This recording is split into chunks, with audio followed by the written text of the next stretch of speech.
Good morning. We'll call to order, and if you please join me in prayer and pledge. Every now and then I get the honors. I'm just going to read something here that I found about hope. It shines through in the darkest moments of this world. It rises up out of the ashes when the very last shred of anything else beautiful is gone. It gives testimony to the power of the human spirit. Hope in our spirits is something God put there to remind us that He is never gone. So, thank you. I pledge allegiance to the flag of the United States of America and to the republic for which it stands, one nation, under God, indivisible, with liberty and justice for all. Thank you and good morning. We will have first call out to the public comment. Stephanie, you had your hand up first, please.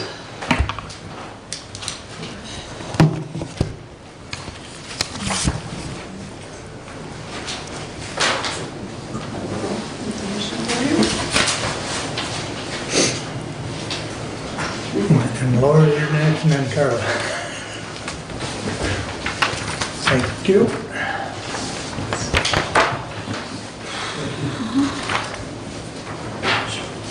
Thank you, Stephanie.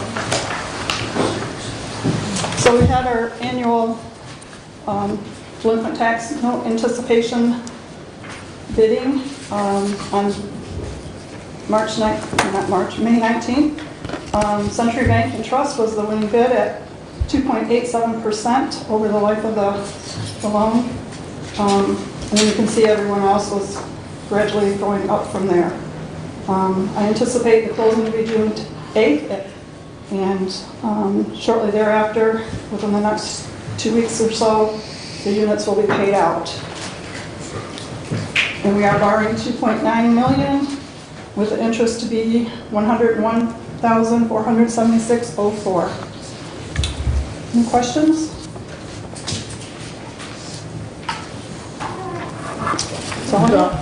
That rate is about a half a point higher than a year ago, Stephanie? No, it was 0.4 last year. Okay. Yeah, it was quite a bit higher. But the interest rates have gone up with the, everything else. So you can see they were pretty competitive. They were under 3. So I'm happy. Stephanie, can you please tell me just briefly about the bid process? How did you get the word out? When did the bid go out? When was the deadline? And just kind of a brief description, please. Okay, so I reach out to our binding attorney, Eric McLaughlin, and I work with Baker Tilly. They are the ones who submit the bids. It starts in April and goes through the 19th of May, and then closing in June. So they have an outline if you'd like to look at that. Show you how they Timeline. Yes, timeline.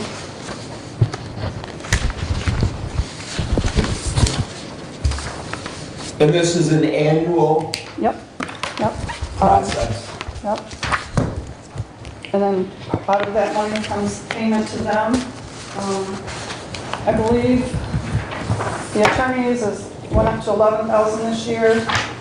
And Baker Tilly, I don't have that off the top of my head. I'm thinking it's $5,000 to $7,000.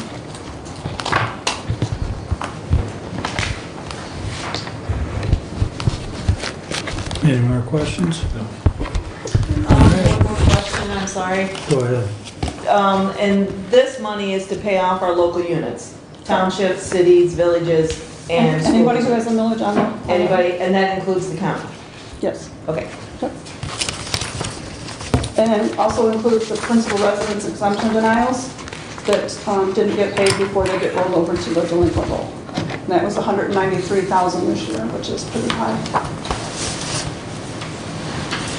Anything else? Thank you. Thank you, Stephanie. Laura, you're next. Thank you.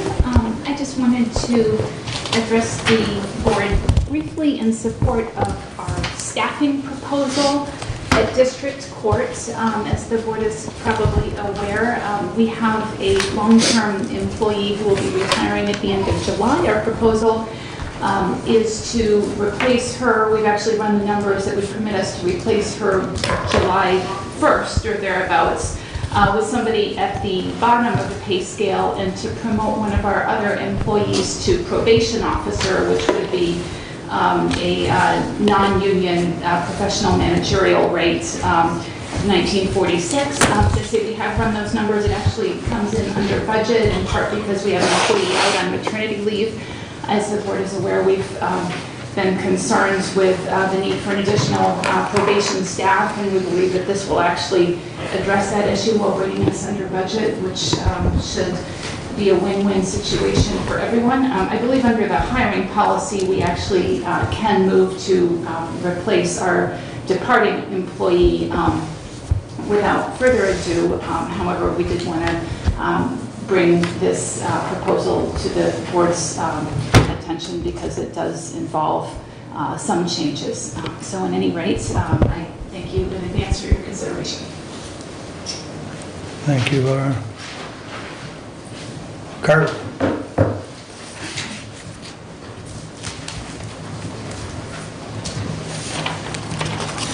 Good morning, Commissioners. I brought my speaker today because last time I was told nobody could hear it.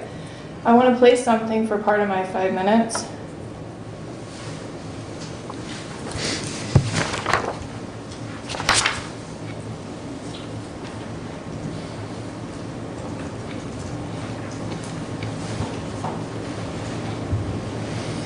As soon as I get to it. Let me just start by reading this. I asked before if the art money had any contingencies to it, and I was told it's just like everything else, all the rest of them. Well, it's not. If the county fails to comply with federal law and related guidelines, all the money needs to be paid back. So I'm not sure if all of them said that, but we look at our gas prices now, we look at our healthcare system, the World Health Organization's moving in. We kind of have an idea of what's going on here. We're not going to be manipulated by bullcrap. So let's just play this. We hold these truths to be self-evident that all men are created equal, that they are endowed by the Creator with certain unalienable rights, that among these are life, liberty, and the pursuit of happiness, that to secure these rights, governments are instituted among men, deriving their just powers from consent of the governed, that whenever any form of government becomes destructive of these ends, it is the right of the people to alter or to abolish it, and to institute new government, laying its foundation on such principles and organizing its powers in such form as to them shall seem most likely to affect their safety and happiness. Prudence indeed will dictate that governments long established should not be changed for light and transient causes, and accordingly, all experience has shown that mankind are more disposed to suffer while evils are sufferable than to right themselves by abolishing the forms to which they are accustomed. But when a long train of abuses and usurpations, pursuing invariably the same object, evinces a design to reduce them under absolute despotism, it is their right, it is their duty to throw off such government and to provide new guards for their future security. The world is awakening. So I want to bring to your attention something that happened to me at the last commissioners meeting, along with Bob Eichler. Kelly was here, Chris Meyer was here, and I came in to confront Brad Benzing on the ARPA money and the conversation that Doug, Dustin, and I and Brad had at his appliance store, where I brought my concerns forth, and he said his main objective was to make sure that these towers go up, that his son was going to work in Waldron, and he could access Lansing when, quote unquote, the world went to shit.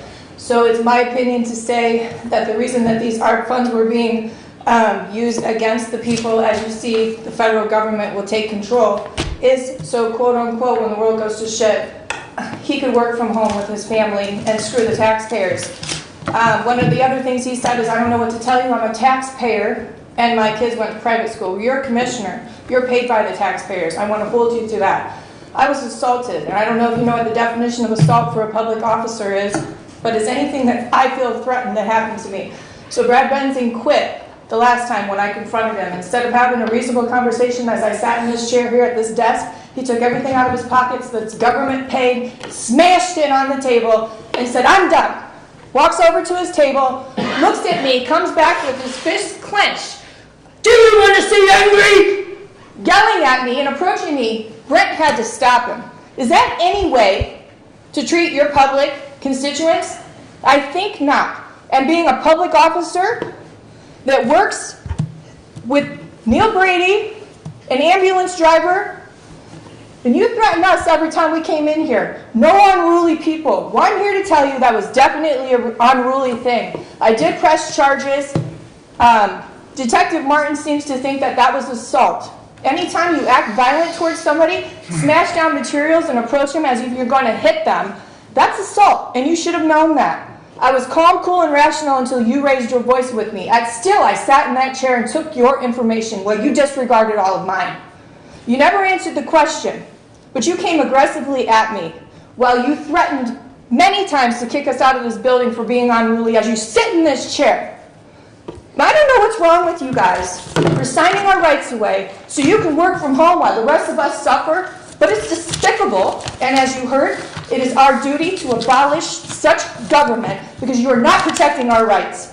And if you think that this is a joke, I feel really sorry for you because you don't know what's going to come next. Thank you. Thank you. Anyone else wish to address the board at this time? Go ahead, Bill. There will be a second public comment at the end of the meeting, but go ahead. I said there will be another public comment at the end of the meeting, but you're welcome to address us now. Bill Watkins, Hillsdale County Parks. Commissioner Ingles told me that the best way to get our budget approved is to come to every meeting and complain. Your park's falling apart. Not the first time you've heard it. Not because of any lack of major funding, but because of lack of constant maintenance funding. Hours were cut to 20 hours a week to take care of 94 acres. That park is a part of Hillsdale's history. It was a training camp for the Civil War. And then it was a major WPA project is what put it together. And then it became a fisheries to raise fish to put in the lakes. Many kids have learned how to fish there. It's probably one of the most peaceful places in the county. Just to relax. Our budget has been undermined, cut, whatever you want to say. We need approximately $40,000 to maintain it anywhere near properly. We used to get our budget, and we had a budget. We took care of the budget. We had money to do what we needed to do. But that was with the same budget that we have today. We cannot maintain the parks in a reasonable fashion with what we're getting. We did our best to give you a budget that we could use and could go with, but you decided to cut it by $20,000. The other thing is, we have not been able to use, for 2 years, we couldn't rent out the building because of COVID. There's another $20,000+ that we didn't have to work with. It's not a case that we want to blow the money. It's a case that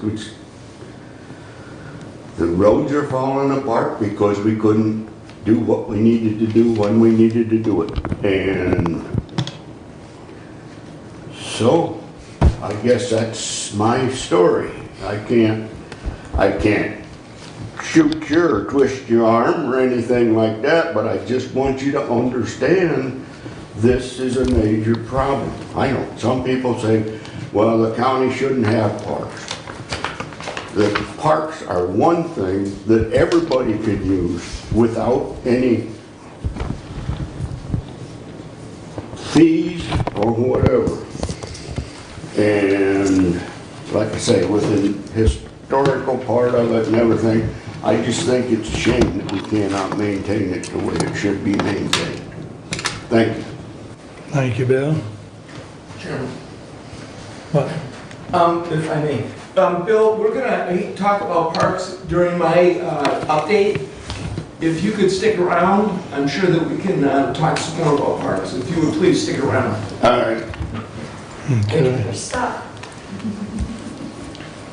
Kelly? I'll make it quick, Thank because you. I'm going to piggyback on parks. So I was going through the board packet and I noticed, I guess my question after hearing him speak, so $30,000 must be the whole budget for parks? And how many parks does that include? Yeah, I know you can't answer me, it's fine. I'm just curious now at this point. So $30,000, $15,000 through appropriations, and then $15,000 through marijuana tax income.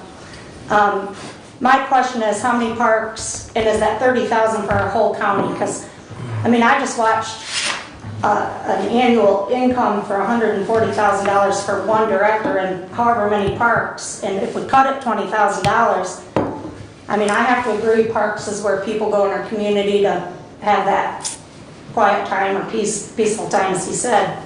My other question with that is, though, with Lewis Emery Park, I noticed there was a $17,000 refurb done on the house. So I started asking some questions, and some questions within the community were, is that used for a tax evasion, you know, to evade paying taxes?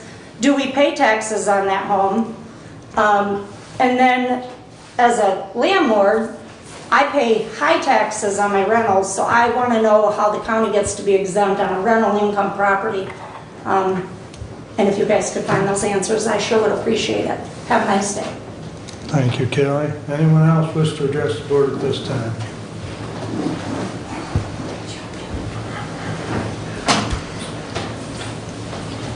Guten Morgen. I'm Yashamika. You were in the military, Mark, and I think those that have been in the military know what the S3 shop is. S3 is a classified secret document position, something that I had worked in. And in my concerns of secrecy and what goes in here to reflect on, I'm trying to join it together, so I'll try to follow in. I zigzag a lot, so forgive me. One of the things that actually took place a year and a half ago, that I myself came into this building and was subject to the fact I was being prosecuted. I did nothing except put my foot into the doorway, which Mark Wiley at the time was present. At that time, I was prosecuted for about 4 months, deciding whether or not by this idiotic prosecutor that's here is Mr. Neil Brady, which I was given a 2 to 10 year possibility of going to jail. Now, what just recently happened that Carla described, I've never had an apology from Mark. I've never seen anything other than, you know, Lance Lashaway and myself barged our way through. We never did that. You look at the film, it doesn't show in reaction to any of that. What happened the other day, as Carla was describing, and I know that you might want to get me on my minutes, Mark, so I'll ask for the extra 2 minutes so I can complete this. You're not going to give that? You're So allowed a total of 5, Bob. Total of 5? Total of 5. Because of... 3 minutes into it. Okay, thank you. Well, I'm handicapped, and I appreciate it. No problem. So, what I'll try to bring up is, what happened? The integrity is one stage on which I have been watching you folks talk, and I committed myself to listening and watching the conversations that all of you have addressed. I'm going to say, as I think Mr. Ingalls brought up, you know, the road commission, and it was a good discussion, brought in a lot of folks and their concerns. There was Brad. He has a great ability to look at all the differences that others have. And I think what Kathy's done is brought numbers to us, alongside of Mr. Leninger. I can't say much about Mark, I'm sorry, no, I'm kidding. So in what I'm trying to say is, you know, I wanted to put forth the best foot that you guys are about, and it was there. And the other day with Brad, it just astounds me that he himself would have done this reaction, which I felt threatened, because he had walked upon, and I'm putting my hand up saying, stop, Brad, you're not going to do that. But Mr. Leninger got in the position in front of me and did stop Brad. Brad did not sit there and say, you know, I'm going to kill you, or, you know, any of those things. But he did do this. The witnesses that was in here, it was needed to know who was. One is Kathy. One is Mark. They said that pretty much, I think it's how it's said, we were talking, didn't have time to get to the door in time because this commotion was going on. It was yelled out. People down, all the way down at the other end of the hallway heard it. It took long enough, 3 minutes, for that person to come back up here. So I'm going to ask, now you're going to get me for my time. Yep. Can I get an allowance? 5 minutes. Thank you. No, that is not, we have talked to council, that's not not allowed to extend your time. When did that come up? Just recently? You want to elaborate on it, Brett? Well, where are those bylaws? Yeah, We talked to council about it, Bob. council. That's you? No. Okay. Legal attorney. Legal attorney. You might be able to yield time on the house floor, but not on public comment. The Even though rule you is can't pretty have- specific. You can't accommodate for a handicapped man for 1 more minute? No. We have a schedule to keep, and I've allowed Bob time to talk. Thank you. And there is more time at the end of the meeting. There is. I'll take my grievance other way. Thank you, sir. All right.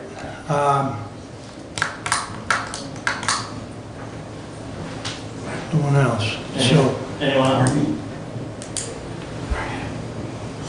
there is, moving along, consent agenda. Move to approve. I thought we were striking 74 from the consent agenda. So I would like to pull 7-4, and I will bring that back at our next meeting.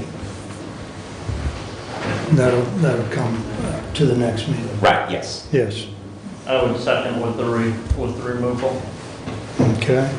Any other additions or corrections to the consent agenda? A comment? On 22071, authorize circuit judge to sign the National Center of State Courts base study amount. I wanted to let the commission know and the public that we have received the signed document from NSC, and so we're ready to move forward with that project. As they can, they have signed the document. Also, the HVAC system, 22072, to allow the facilities director to see bids for the HVAC system in front of the court. That bid package and specs is being written and set up, and those bids will be going out as approved. I wanted to let the commission and the public know that the big bid specs are being written. Okay. All in favor of the consent agenda, signify by saying aye. Aye. Opposed, same sign. Thank you. Correspondence is listed. Any comments on correspondence? You will note that correspondence number 1 will be taken up with Mary Beth's report. And number 7 will be down there with mine. Absolutely. Okay. And we were removing Matt, correct? Excuse We me? were removing Matt. Yeah, that's the next issue. The regular, approval of the regular agenda. And there was a late cancellation. Matt will be coming to us at a later point in time, so Matt will be stricken from standing order. Other than that, is there any other additions or corrections to the regular agenda? I would entertain a motion. So moved. Second. Thank you. All in favor signify by saying aye. Aye. Opposed, same sign. All right.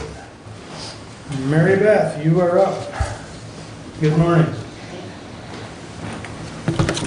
Good morning, Commissioners.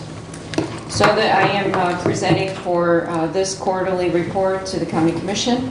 A couple of things that I'd like to highlight, that there was activity that was taken by Lifeway's board last week that was not included in this report because the report comes to you prior to our board meeting, is that the board did approve us entering into an RFP process for securing an architect to look at the building here in Hillsdale relative to redesigning in order to meet the needs of the agency.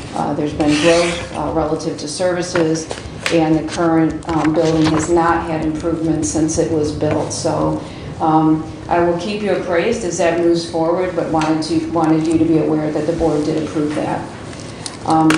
In your packet, the first portion of the report kind of covers the highlight relative to our strategic plan and the activities that are occurring around our, it's a 3-year plan, and we're just entering into about our 6th month of the first portion of the 3-year plan. A lot of exciting things are occurring around expansion of services and supports for our community. And probably the big ones that I want to be able to share with the Hillsdale County Commissioners, we do have, and I know it's been a challenge and it might have been brought up around the jail clinician. We had a vacant position in the jail for quite some time, a mental health clinician. And Lifeways is not immune to the workforce challenges that are occurring across not just mental health, but everywhere, if you will. I'm not sure where all the workforce went, but we have been able to secure a jail clinician. They've been in training with the staff, and his name is Austin, and we are excited about that, and I know that the jail has been anxiously awaiting for a full-time clinician to be back in the jail. So that's great to hear, and we're glad to be able to provide that resource. The other thing that I wanted to share as well is one of the things that we know is really important to be able to provide to our community, especially around law enforcement and those with mental health challenges, is really to provide a crisis intervention training for law enforcement. So we've been working with the Sheriff's Department to send individuals to the CIT training. It's a very intensive 40-hour training. We're going to cover the cost for the backfill with the use of the millage dollars to be able to support them to attend. And after that, they will be a part of a CIT committee that's made up of law enforcement, both from Jackson and from Hillsdale, and Lifeway staff, to really look at how can we get to a point where we create a co-response, so that when individuals in the community are having mental health challenges, that you have a mental health clinician as part of that response. And so that is a very exciting movement for Hillsdale, and we're excited about that, and I know that they are as well. Did want to give you an update about that.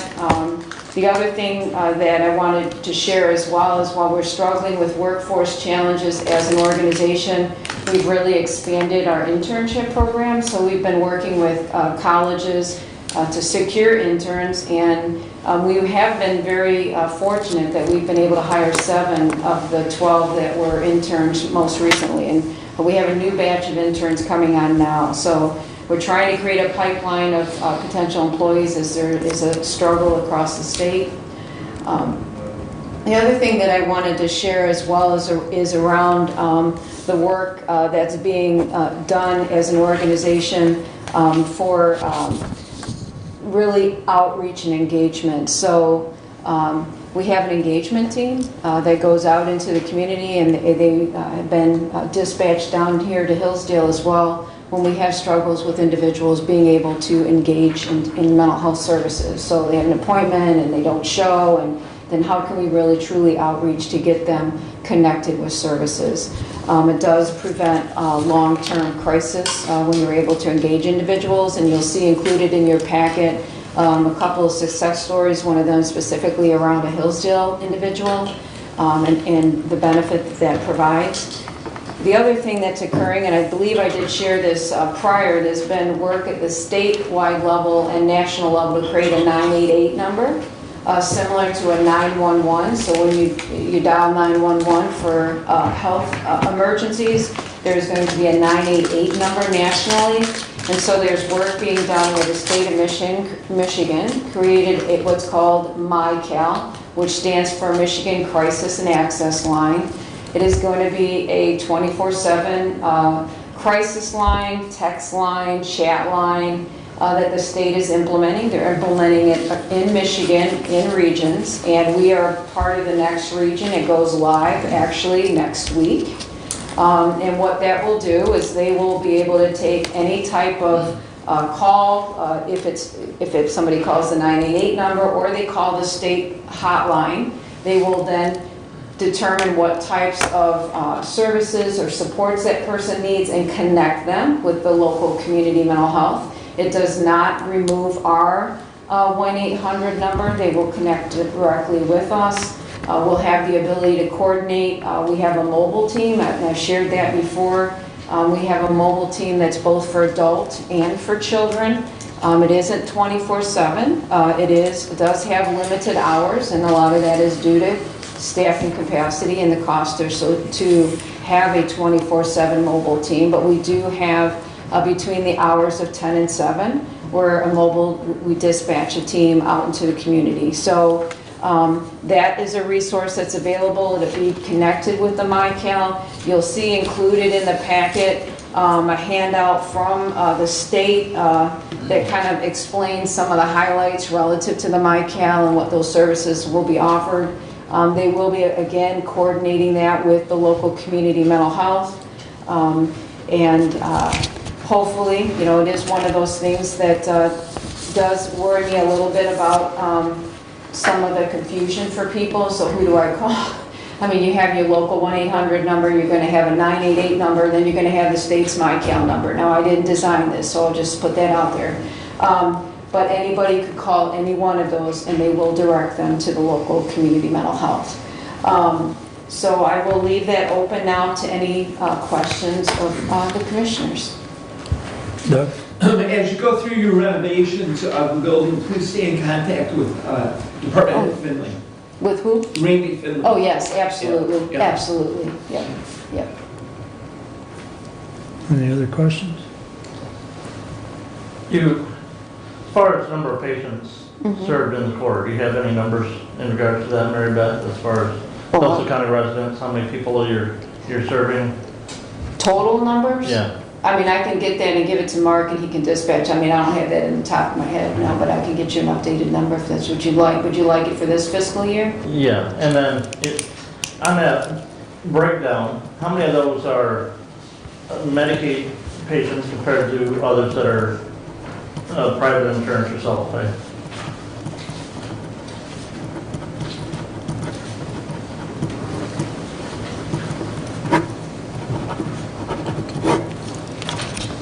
I can get that. I'll send it on to Mark and then if you can send it on to the rest of the commissioners. Right. Yep. I think we looked at this about a year ago as well. Yeah, and I think the important thing to note is the number of individuals that have been covered, if you're keeping track of Medicaid, so under the public health emergency currently, there is a large number of individuals that are covered that were not covered prior to the public health emergency, and they're going to be, over the course of the next 12 months, individuals that currently have Medicaid or Healthy Michigan have to reapply. They've not had to do that for 24 months. And so there will be individuals who during the public health emergency did qualify who will not. And so you'll see a decrease in individuals with Medicaid and Healthy Michigan over the course of the next 12 months. But if they no longer qualify for Medicaid, that's a qualifying life event. They could sign up for coverage through the Affordable Care Act. Yes, they could. Yeah. Mary Beth, just as a follow-up to that, has there been any efforts? I know I heard Jamie Bowerly from the Free Clinic speaking the other day, I believe it was Jamie on the radio, about that same situation, the population that has been enrolled in Medicaid over the last 24 months, and that they expect an increase in population they're serving. Has there been any with all of the providers, not just Lifeways, but collectively to look at that population and to go back to where we were? I'm sure that we still have those guides in place, people that were trained to help people sign up for the Affordable Care Act when that was first implemented, when the expansion of Medicaid was first implemented. That was what, 10 years ago? Yeah, that's been a while ago. 2014. 14, okay, Yeah, it's been so a 8 years ago. I'm just curious if there is a focus group looking at that population, expecting that happening, and working to have a plan in place to reach out to them, to steer them to where they might find coverage under the Affordable Care Act. So I'm not sure outside of our agency, but we are already looking at, we know that for Medicaid, 22% of the population were not on Medicaid prior, or Healthy Michigan, I mean, and then for Medicaid, it's 11%. So you can see total, there was 36% increase of individuals in Healthy Michigan and Medicaid that were not there prior to the pandemic. What we're doing is we're going to be working with our staff to, one, post out and communicate, letting everybody know, hey, this is coming, you could lose your benefit, and if we can assist you. So our staff can assist individuals coming in the door so that they don't lose the benefit and assist, with the application process. So we do have a plan as an organization to do that. I can't speak to the larger community, but to your point, I'm sure that they're also looking at how can we ensure that they don't lose the benefit. So, yeah. Thank you. Any other questions from Mary Beth? Yes, Mary Beth? Could you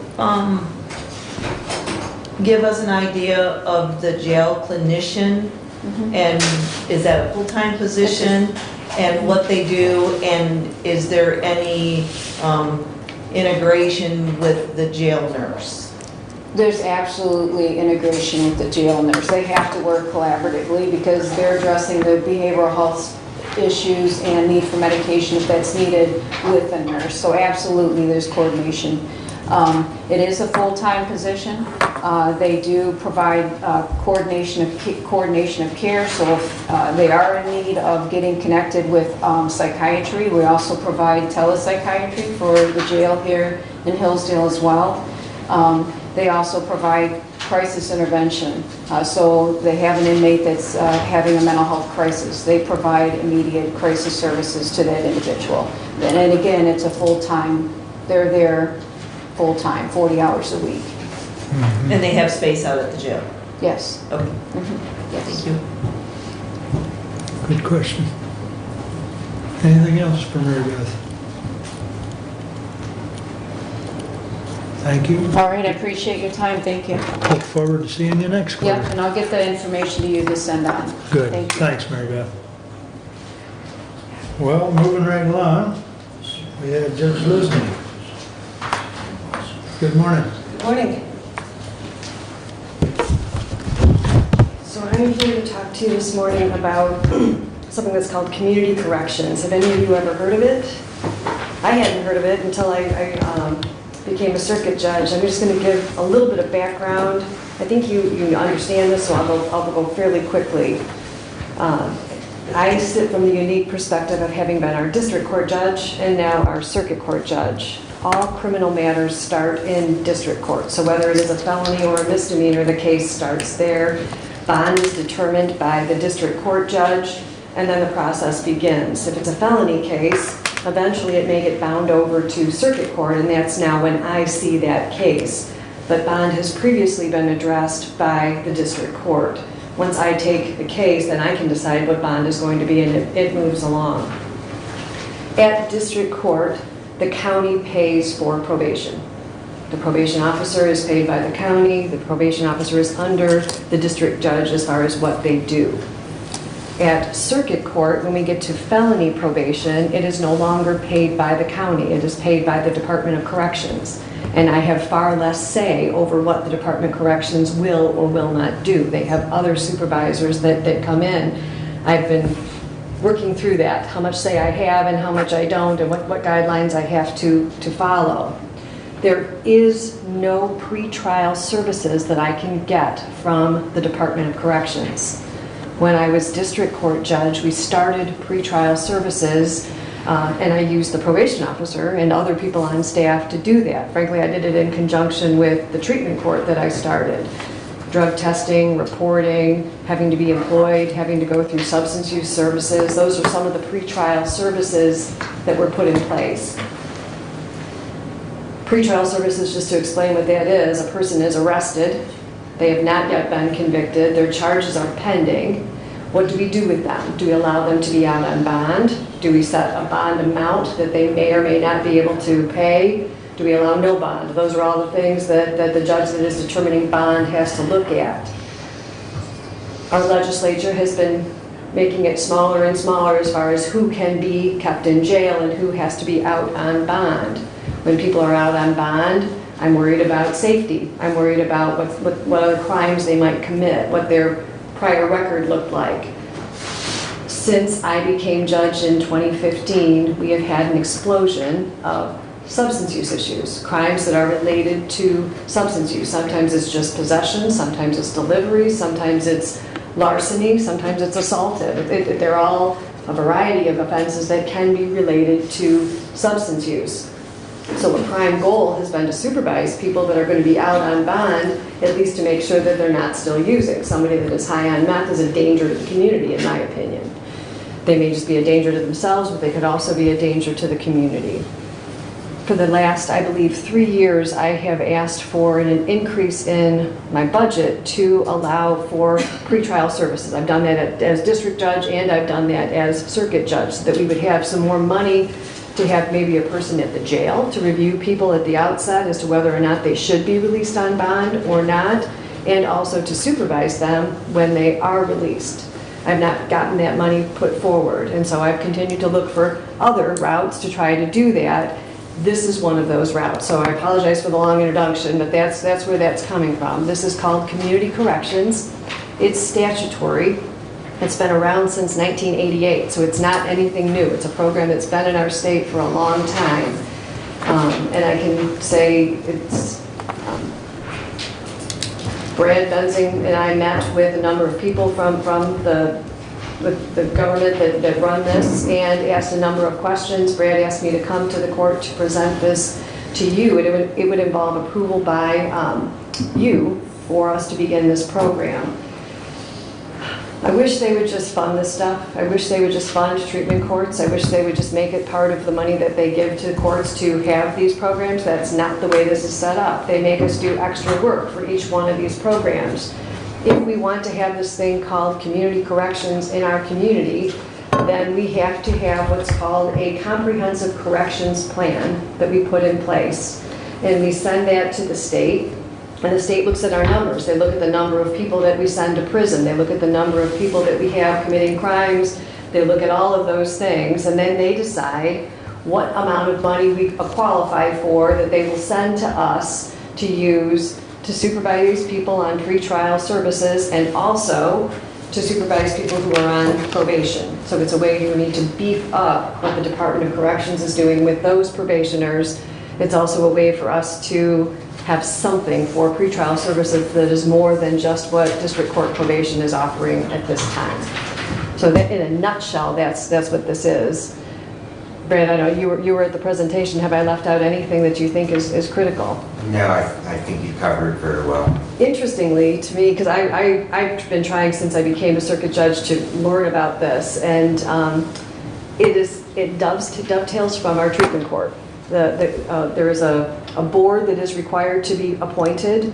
It would match the team that we have for the treatment court, which I'm kind of talking fast because the team meeting's starting as I speak now, and I need to get back to that. But it's a team of people from the community, law enforcement, the prosecutor, an attorney, Lifeways, lots of different community organizations are part of this team The statute provides for a very similar team, so it could actually be the same team. We might have to adjust a couple members to qualify.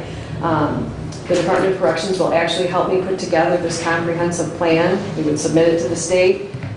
We missed this year by a month, roughly. It was due April 1st, and we just couldn't get it done in time, so it would be for the following year. It's due, and then I believe it's the start of October 1st is the funding, just a typical state grant funding. As I understand it, they look for you to leverage what you already have in place. So the fact that we have the treatment court will allow us to be considered for this program. It's my understanding that there is no other commitment from the county other than space to house whoever this individual is going to be to take care of it. So that's what I'm looking for, is an approval from you to move forward with this process. You would have further approvals that you would have to do along the way. You would have to approve the board, you would have to approve this plan. So this is just the beginning conversation that we're starting to have. You said this is statutory, what statute? It is Michigan Public Act 511, known as the Community Corrections Act. 511 of 88? Yep. There's been some revisions since then, but that is the original act. So you talk about pre-trial. I guess I'm wondering, how does the MIDC program that we've got, how does any of that, does it dovetail in at all? Not at all. Okay. They are represented at arraignment. Right. So arguably, there's a more of a voice at arraignment with counsel there to perhaps speak to their ability to be on bond, but frankly, the arraignment attorneys don't have any more knowledge than the judge at that time. Those conferences are happening on the spot. There's no looking into, are they employed, it's just whatever the person tells the attorney that is available. So not really, would be my answer. Okay. The positive of the MIDC is that more cases are resolved at arraignment, or at least that was the intention, that with an attorney there, there'd be more likely that the case would get resolved, and so we would have fewer cases pending. I think to some extent that's happened. Right. Okay. So this program would only be a one-person hire? It's a little bit vague. So it's maybe a person hired to supervise, but the idea is that the program is not just supervision, it's also services. And so you're sending people to go to substance use treatment, and you're making sure that they go. You're having them go to different therapies that are available to try to help with criminal thinking and different things like that. So those are services that aren't necessarily provided on site. They are provided by other providers. But somebody's got to make sure that they're going. Somebody's got to make sure that they're getting where they're supposed to be. My idea of somebody being at the jail would put them in contact right away with somebody that has been arrested and get that hands-on so that the information could be provided to the judge who's going to set bond to know what conditions to put in place. And then that person would be the one that would make sure that they're happening. So, again, I'm hearing it's a one-person hire for the county to connect them with other services that we either already have as a county, in county government or other county services. I believe it would be a one person in our county. I imagine in bigger counties there probably is more than one, but here I would think one would suffice. And so the program, the Community Corrections Program, is a grant that would then fund this person's costs? Correct. And and the county would have no match other than a space requirement? Correct. And this grant would be for a 1 year, 3 year, 5 year? It's 1 year, and then they review it each year, and it's dependent upon funding at the state level. It's not a guarantee, it's just done as they can. Basically, I'll be entering a pool of other people that are already using the money that is there to see what they have to give to us. And it would be a person that works for circuit court, not for both circuit and district court? Well, that's a little bit gray, because the felonies that come in, people that are charged with felonies are at district court. So to the extent that it would be supervising those people, it would be district court. Okay. So it would not be just supervising people once they're triggered to circuit court. No. It would be based on what they're doing. Right. Or what the charge is. Exactly. Okay. Exactly. All right. Go ahead, Doug. And the space would be at the jail? Could be. My vision is that the person would be at the jail part of the time and then maybe in with our treatment court people the rest of the time because they're doing similar things. And so with the space needs study that we have coming up, Nathan and team is going to know about this so they can, help plan for this in Yes. part of what we need. Yes. Yes. Well, you said you've missed the application deadline for this fiscal year in the state budget? It had to be April 1st. You can't, we could have rushed it, but we decided it would be better to wait and do it the following year.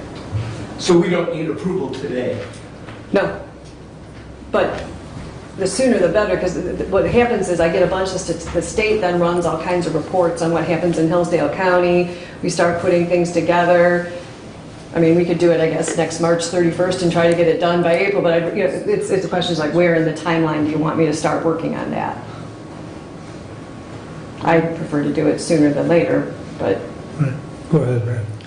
Thank you. Your Honor, thank you for coming today, and thank you for allowing me to participate in when we had a discussion with the folks from Department of Corrections. To my fellow commissioners, I really, really like the idea of this program. I think that it fits very nicely with some of the other things that we have put in place, our Veterans Treatment Court, our Drug Treatment Court. One of the things that I've advocated for and would love to see Hillsdale County adopt is a mental health treatment court. And I think that this program will integrate very, very well with them because the idea of correction should be corrective, not punitive. And what the outcome we're really looking for is not to put people in jail, not to put people in prison, but to fix the things that perhaps have gone off the rails in their life and get them back to being productive members of society, get them back to being responsive family members. And I think that this fits very, very well with the idea of that. So I really appreciate it again, Judge. Thank you. Thank you. And as we were learning about this together, the more I talked about programs we had in place with the treatment court, they were like, yes, we would just add on to that. We would send more people to that. It is already a start of what would be happening with this program. It is a good fit. Anything else? Thank you for your time. All right, thank you, Judge.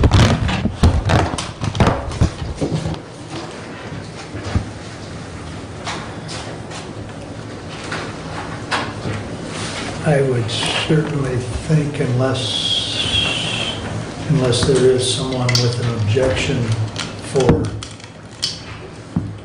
maybe a resolution and consent next meeting to allow her to proceed. Would you like a motion today and then follow up with a resolution? Sure. I will say I'm voting no today. Well, that's why I say that we can bring it forth at the next I meeting. want to read, and I would say not even on consent, because, Put it under judiciary. yeah. Okay, that's fine. Because That's I'm fine. gonna do the due diligence, I'm not gonna, Well, I agree, that's why I said the next meeting, yes, but that's where, not on consent, we can have it Okay. done Okay. under, We also have the space needs study that's coming that over 6 months, many questions will be asked on in total what we need. And I think, we're adding a lot as we go. And our space ultimately is going to be limited. And we have to consider, what is the space, our requirement going to be? Our requirement is to provide space. Easy to say, we only need one room. We only need. How many of that do we already know is coming our way? So I think that's part of the conversation, and I don't feel comfortable today either. right. But I would ask you to get a resolution around so that we can at least get the open discussion and Brent can do some reading since he loves to read those old statutes. it's not that old. He's not that old. No, not relative summit. It's only 30 years. All right. Moving right along to committee reports. Brad, you're up first, please. All righty. There are the action items for us today. onto my report. Did have a meeting with Prevention Works. We did not have a quorum present. We do allow electronic participation, but we still, with that, when we change our bylaws, we still have to have a physical quorum present. Our big red barrels were delivered. That is our drug disposal. We use our PA $2, some of our PA $2 to buy those. They're very heavy and they weigh several 100-pound containers. One will be located at Litchfield at their police department. The other one will be located at Somerset at their public safety station. It'll actually be on the EMS side because their police side is not 24/7 staffed where their fire EMS side is. I've talked with Randy from facilities. We do have some money set aside with that as far as the actual installation, but Randy said that he would be willing to have people from facilities and then bill the coalition for the installation of those 2 devices. They just need to be secured. And then after they're collected, when the officers from those departments come in, they will then bring them into the sheriff's department. They have a container at the sheriff's department, and then the sheriff will see that they are incinerated along with the materials that he collects there. They will not be conducting, Prevention Works will not be conducting tobacco compliance checks this year. That's where they go out with a person who is underage, under the age of 21, attempt to buy. There was a provision allowed where they could do education rather than the compliance checks. And so this year they did education with 100% of the licensed tobacco vendors in Hillsdale County. And so therefore that met the requirement for this year.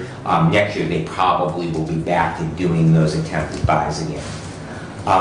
Prevention Works will participate in the Vet Connect. I noticed there was a poster downstairs when we came in on June the 16th at the Hillsdale American Legion. I know there were 8 or 9 different groups were mentioned at our meeting that will be part of that.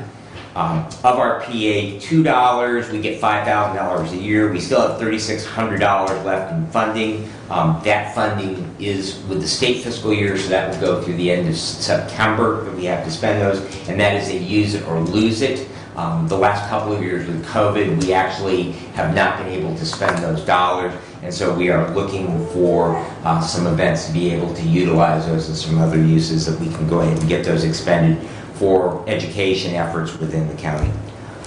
We did have a meeting for our County Medical Control Authority on May the 16th.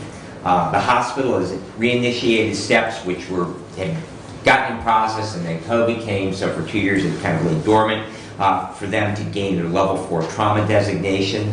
All of our county protocols will need to be updated, which we actually just adopted new protocols, I believe, in 2018.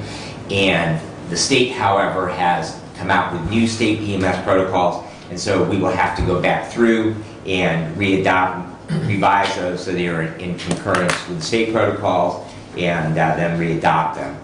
We also need to update our bylaws for our County Medical Control Authority. I did attend the Southeast Michigan Works meeting in Chelsea. Did have an audit presentation. Interestingly, in just talking about audits in various groups, that was done virtually. The audit firm presented it virtually, and that was not really a very satisfactory experience. You couldn't really hear the people who were presenting very well, and the interaction questions on it.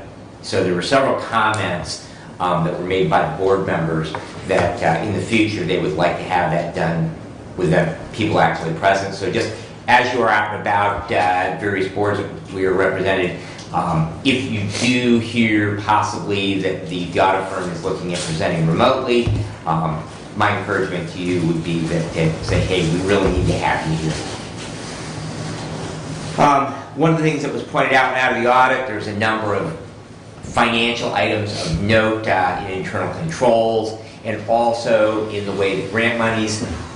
Michigan Works is kind of interesting in that they conduct a service and then they submit for reimbursement for grant money, and that's common with the state. The grant money, earmark money for the 800 megahertz radios for the sheriff's department are like that. We actually had to have an order in place for it. Once the order was placed, then we submit, the state would then remit 50% of that, and when the product is actually delivered, then they remit for the second half of it. So that creates some issues in regards to the budget that they actually don't have the appropriation in the budget because it's trailing. So in other words, that they have to actually do the work, submit a bill, and then they get the money back. So they're changing some of the way internally. They actually have hired a new finance team, and so they're hoping to have those corrected by the end of this year. Fire Association meeting was canceled for this month. I did attend the Community Action Agency Community Development Committee meeting. Staff will be receiving a COLA adjustment, probably you discussed at your Finance Committee meeting as well. That was federal dollars moving on down because Head Start programs and other programs, Community Action Agency, even though they're a private nonprofit, a significant amount of their funding comes from the federal level, and so there was a federal appropriation for that COLA adjustment that will trickle down. And we will have a regular board meeting next week and this week, Thursday at 4. We will have a regular board meeting this week, and then Community Action Agency does not traditionally meet in June and July, so we'll be back again meeting in August once programs for schools start back up again. The Emergency Services Telephone Board meeting, we did discuss board appointments. That was the resolution that was pulled. Some of those are basically, we just approve the recommendation from the Ambulance Association and the Fire Association, and then there is a citizen at large. We have one individual who is currently the alternate, and the recommendation from the board is to elevate that person. They've been a long-standing, very well-attending member, and to elevate them to a regular position, and then to have one of the expiring alternate positions then appointed. And so that was not posted on the county website, that opening. We have a person who has reapplied, but it was not posted, and so we went ahead and got that posted last week. We'll have that up for 10 days. So if you know of anyone who might be interested, that is a citizen at large position, they would need to submit that application through the county clerk's office. And then if we have more than one application, then management personnel will review those applications. The final item I have for you, and I've discussed with the budget chair, Sheriff Hodgshire communicated to me last week, actually at the 911 board meeting, that the jail cook is leaving the end of this month. And because of problems with filling positions, actually I guess a year ago she talked about leaving then, and Mark's nodding yes affirmatively that she actually now has decided, I believe she's actually retiring. And so consequently, because of the problem in finding employees, that the sheriff decided to look at contracting for food services. There are a number of companies that actually do institutional, correctional, institutional. Canteen seems to be the company that has the best price. They actually can save the sheriff about $15,000 a year over what he's currently spending. As we know, food costs are going up significantly. The assistant person that we have, they would actually become an employee of Canteen, and so they would actually not be losing their job. Right. So they would actually be moving on over. And so I have asked the sheriff to reach out to Derek and also to the Finance Committee. We want to make sure, number one, that our bidding policy is followed on that. There are not a large number of companies, but I believe that he is able to get 3 proposals for that. And so consequently, he will be asking that we move over to that service. And to that point, I have him on standing order for the next meeting. Very good. So he will. Okay. So he will be here to address us on that. I had not received that follow-up, so the last communication I had with him was after I had spoken with Commissioner Schmidt, and that she asked that he follow up with Derek and with herself. So. Yeah, I just put him on within the last day or two, so fresh off the press. All right, thank you. Yes, ma'am. Timing, is Canteen going to be hired before he shows up at the meeting? That I don't know the answer to. Yeah, I believe Sally is done the end of this month, so that is my suspicion, Yeah. because he's going to have to feed his inmates. Right. Okay. I don't think we can get Meals on Wheels for him. Well, statutorily, we're responsible. We have. So we have to feed Yeah, them. yeah.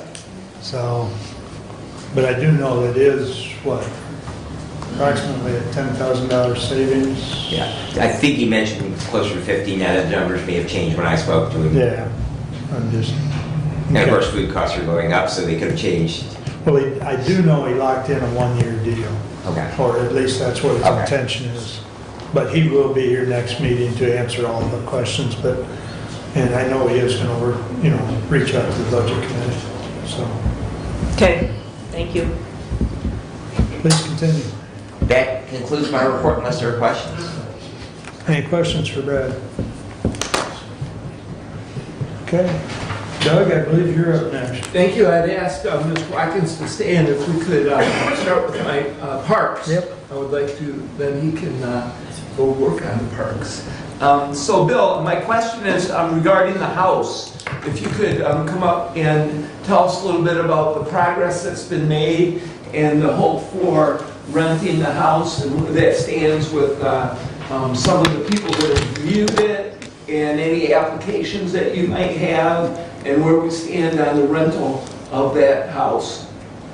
Well, right now, we're doing the bathroom, putting the shower surround in. That should be done, excuse me, by the end of the week.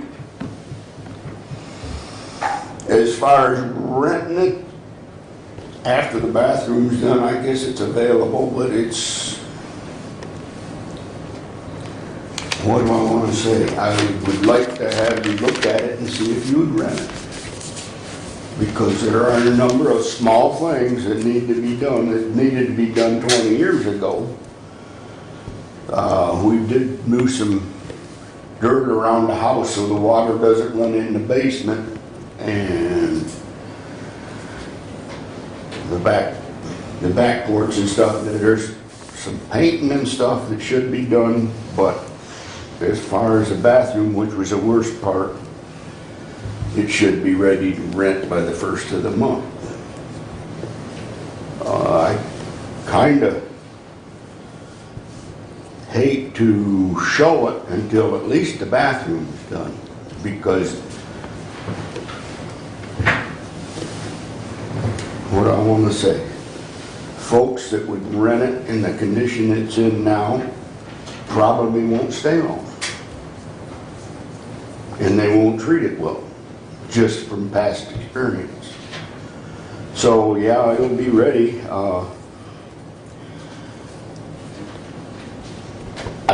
It would have been ready a lot sooner if we'd have done what we were supposed to do when we started. We've had about 2 months here that we should have been able to rent it, but we couldn't. Any other questions? You said you're doing some work on the bathroom, Bill. I thought just a year ago, or 2 years ago, that there was another $6,000 or some other money put into the bathroom. Well, if they put $10,000 into it, somebody got took. Because all that I know was done was the plumbing. Because the bathtub leaked through the ceiling. Now, I don't know what else. And again, we weren't, that was before we took office, but I know that, I'm quite sure that there was some other money spent out there in the bathroom in the last 2 years. And your question is? So I'm just wondering, again, I don't know what was done then compared to, and now we're spending, you're saying we're spending more money in the bathroom. So I'm just wondering. Yeah, we're looking at maybe 300 total. Not including our labor. That's putting a new tubs around and new faucets. My question is I thought we hired somebody to get the house ready to rent. I thought it was toured by the facilities director and people at the parks, county commissioner. And so was this bathroom as part of that work done, or this was done in addition to? Or it wasn't a problem and then became a problem? I don't know. I don't know. I've been in and out of it. I'm not sure who's in charge anymore. But Benny and I have been doing some work on the windows, stuff that had to be done. And there still isn't a fireplace or anything in the place of the fireplace. They said they had to be blocked off. Well, they blocked it off. They put a piece of plywood over the front of it. Now, I don't know whether you got plywood in your living room or not, but I really don't care about having it in mine. Well, there's What difference else? between a piece of plywood and a decorative plywood. Was it just a piece of plywood, or was it decorative, or? So my question really ultimately, Bill, is that the Parks trustees had said initially that, I believe April 1 was when the rental could happen, and then May 1, and now we're talking June 1, and it's just been ongoing pushing down the kicking the can down the road, so to speak. You know, and in terms of dollars that the parks need, you know, the rental of the house is part of the program. I understand that. And it's also, for me, a bit frustrating when I attend the parks meeting and I hear many of the things that can't be done. And one of the things that can't be done that seems to be part of the discussion is the advertising and getting the word out for people to know that the house is point one there and point two, that it's available to rent. And even if it's not actually hands-on ready to go at this moment, it's important to get, as a landlord, it's important to get a pool of potential tenants for that house. It's been described that historically, tip-off and daily news has been utilized with very little response. And so I took it upon myself to put it on Facebook. I don't know if anybody in the room has Facebook, that you may have seen the house listed. I can tell you that in 24 hours, it had 8,000 looks, and it had over 2,000 engagements, which means they clicked on the picture. I talked to Marilyn yesterday. They've had 40 phone calls, which really on 8,000 isn't a lot, but it's 40 more than one. And they've tried to show the house. And Bill, are we trying to sell the program so that we can get a tenant in there? And that's my question for you. How are we selling the program to get somebody in there? I'm not. It's not ready. When it gets ready, we can show it. But it takes a couple of, approximately 2 hours, time you take time off of what you're doing and doing it. So Benny spent 3 days showing it. Right, basically all day. Commissioners, you can see there's a little bit of tug and pull on trying to rent it and a resistance from park management on showing it. And that needs to be resolved, I think. Well, I don't know what you want me to do. We talked about this 2 months ago, 3 months ago. Had to do something with the bathroom. Finally, last week, they said, well, go ahead and do it. So, well, I think you get it ready.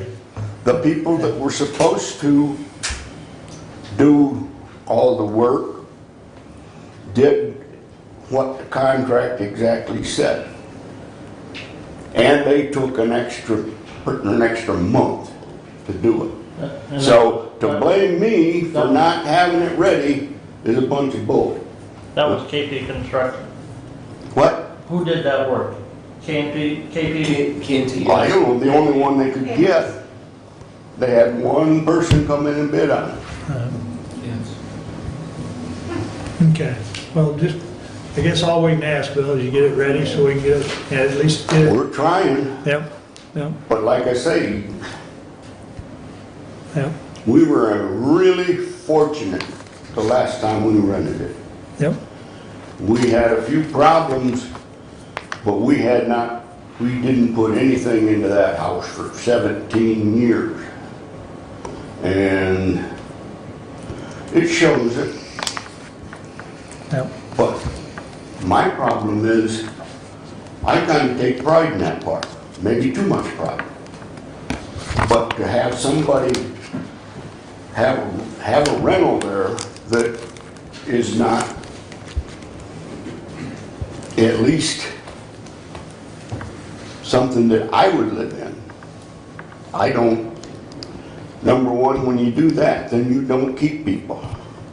They come in, make a mess and leave. So we have the Parks Trustees, which is the group that oversees the parks. They also oversee the house. And, you know, Chairman Godfrey has been in that house many times. He has authorized certain things to be done in that house.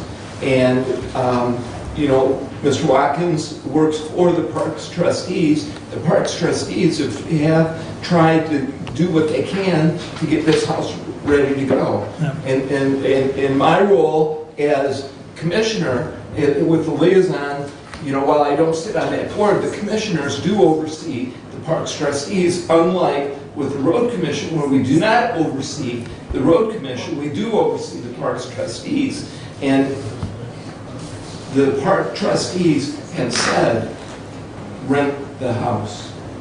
Get the house ready and rent the house. So when somebody comes to look at that house, they're a prospective tenant, which will help pay for some of the needs of the parks, because that money goes into, it's not a line item. Well, it goes into the pot. We need to get that pot growing so the best let's we go back. possibly can. Let's go back to square one. I wasn't here when it was hacked. You had your facilities director look at that house, am I right? He did. And he told you what needed to be done. Yep. And you decided not to do everything he said to be done because it cost too much. And right now... That's only partially true. Okay. You know, and it is a worthy discussion in that that house is not paying rent right now, and we're paying money out. It needs to be... Well, I think it needs to be ready before you try and rent it, because showing it in a half-ready state is not the way to show property. It's a 90% ready state. Yeah. It's not a half-ready state. In any case, that's, I appreciate Mr. Watkins being here, and I appreciate the commissioners having a chance to hear some of the things that I do hear when I go to the Parks Trustees meetings. So, thank you, sir. Keep up the good work, Bill. I know you care about that place, so thank you. Anything else Just for to us? continue my report, Central Dispatch is in process with new furniture. IT is assisting. Some of that furniture that's coming out is being repurposed to other departments. Renaissance is ready to bring in a crane, which will continue to provide for the inspection of the tower, the clock tower, the bell tower, the exterior of the building, the windows. And I have as well a sample of the tile that everyone can look at. This is where we're headed with the 20% tile that is estimated that we need to add to the program. It's not an exact match, but it will be placed in a fashion that will look as you know, it will look good. It needs to be placed together. Initially, I thought, well, we can spread it around. It needs to be placed all together for warranty purposes. So they'll find a good location for the new tile. We also have 2 pallets of the current tile. When are they going to start? They were scheduled to have that crane this week. Next week is expected.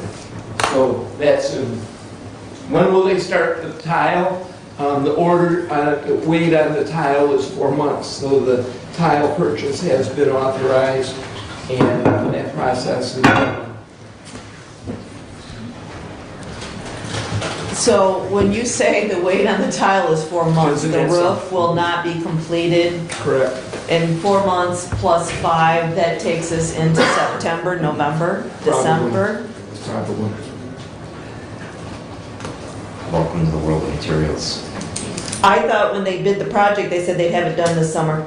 That's- And they knew, and at the time they bid the project, they knew the materials necessary. Is there any recourse on that? And what are they gonna do to Do we have any recourse on that? I don't know what our recourse would be. And we know that roof is leaking. We knew that that was a priority project. We knew we wanted a new roof on that before this next winter. I'm hearing that may not happen. Do we have answers for any of those questions? No, we don't.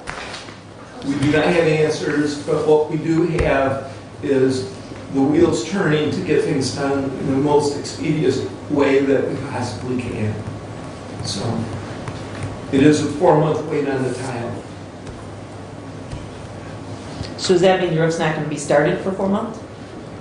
Or are they going to do They'll be sections of doing it? all of the things that they can do. I don't know where it starts. You know, the first next thing that commissioners did ask for is the inspection and the consulting of what needs to be done.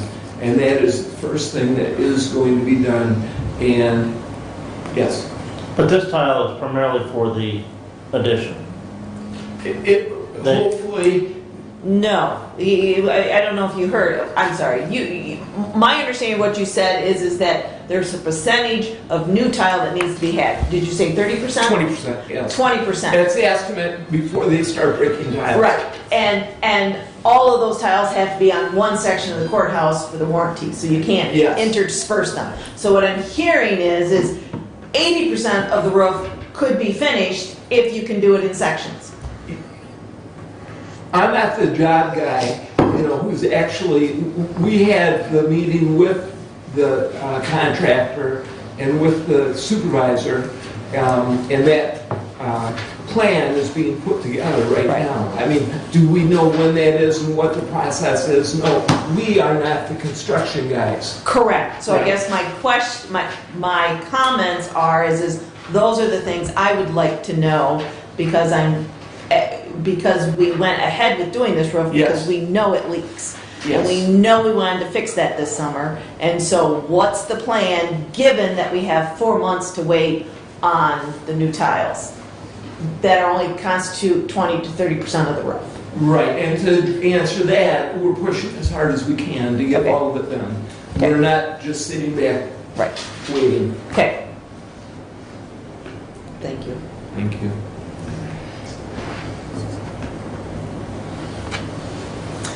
And that concludes my report for now. Thank you.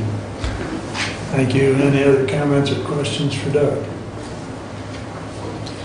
I do have one more comment, and it has to do with the parks. I know that when we talked about the parks, there was an electrical issue. Was that taken care of? Yes, Okay, yes. all right.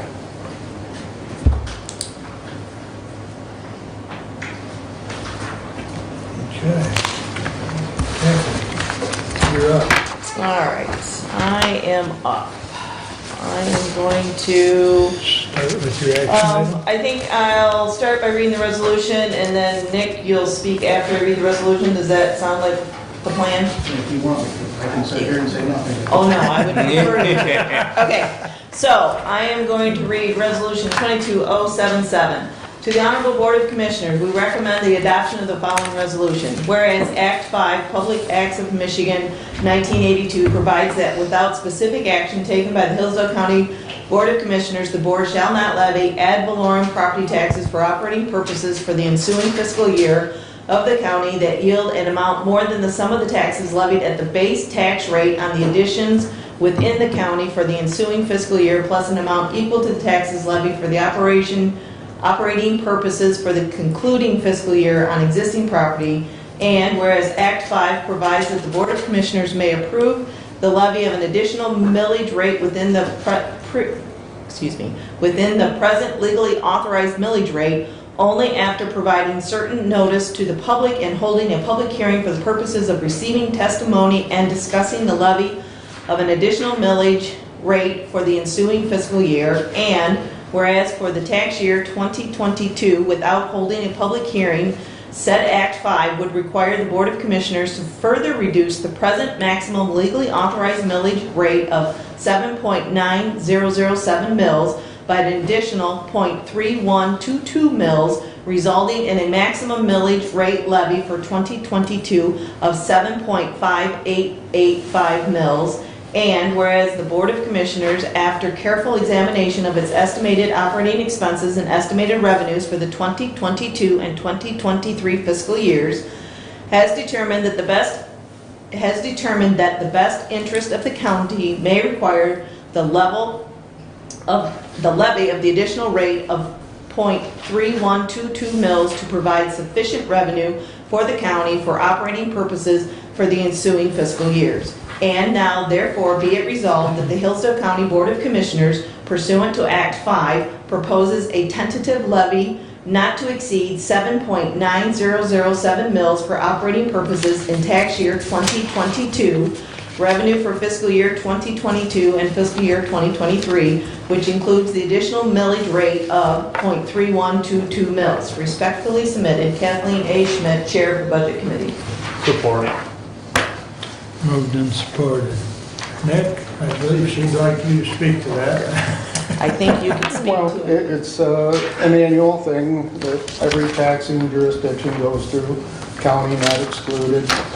So two things you as a board have to look at annually is the permanently reduced millage. You have no authority to override that without a vote of the people. And this year you do have a small millage reduction based on the Headley amendment that permanently reduces millage.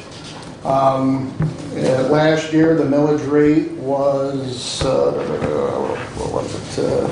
7.9432. Yeah. And so this year, you permanently reduce that down to 7.9007. Keep in mind that includes the county's general operating fund and all the extra voted, including the ambulance, senior center, and the medical care facility. It does not include the debt retirement millage that you levy on it that I think has a couple years left on it.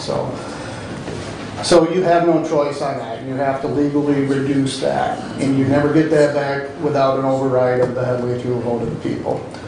And additionally, every year you have to look at that increase due to inflation, and that's pretty much what that 0.3122 mils represents, is the inflationary increase in taxable value.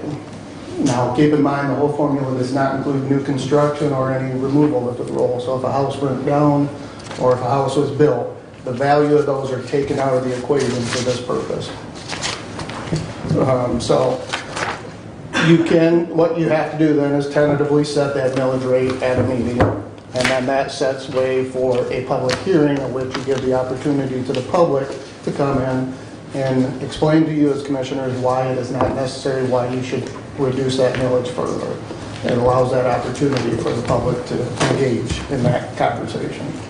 So this is just a tentative tentative levy, as explained in the resolution, that you could avoid that altogether if you choose to just reduce that by that. You could set that millage rate today if you so choose, but you would have to reduce it by 0.3122. If you vote to move on, then you would set the public hearing to the next resolution that Commissioner Schmidt has. And at that point then, in 2 weeks, you would have the public hearing and you can choose to, again, either levy the maximum after Headley rollback. You can reduce, I always kind of sarcastically somewhat say to the taxing entities when they ask me about this, you could as a board set it to 0 if you want. You have that right. As long as you don't exceed, you can go anywhere under or at the maximum. So in 2 weeks, you can effectively do 3 things, either maximum, the levy or somewhere in between. So that's pretty much what I can contribute to this discussion.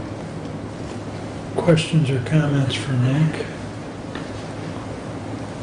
Or questions or comments on the resolution? Roll call. Commissioner Schmidt? Yes. Commissioner Wiley? Yes. Commissioner Benzine? Yes. Commissioner Leininger? Yes. Commissioner Ingalls? Yes. Passes 5-0. Please continue, Kelly. All right, so Resolution 22078. To the Honorable Board of Commissioners, we recommend adoption of the following resolution. Whereas the Board of Commissioners has passed Resolution 22-077 to tentatively levy an additional .3122 mills for the tax year 2022, and whereas Act 5, Public Acts of Michigan, 1982, provides that the Board of Commissioners may approve the levy of an additional millage rate within the present legally authorized millage rate only after providing certain notice to the public and holding a public hearing for the purpose of receiving testimony and discussing the levy of the additional millage for the ensuing fiscal year.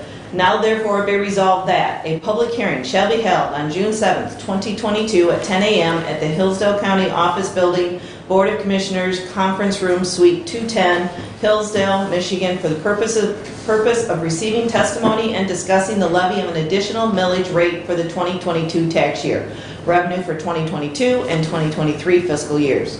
The county finance manager is hereby directed to publish notice for such hearing, said notice to be in a form meeting the requirement of said Act 5 in the Hillsdale Daily News. The notice shall be published not less than 6 days before the public hearing. Respectfully submitted, Kathleen A. Schmidt, Chair of the Budget Committee. Support. Discussion?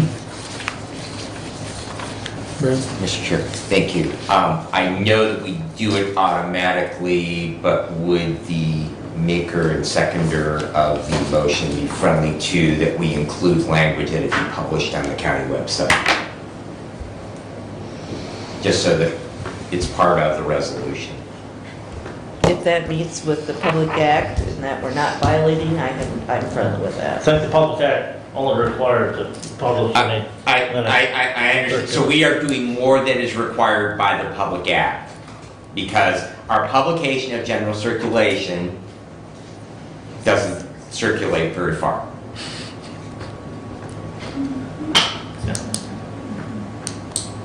I'm agreeable.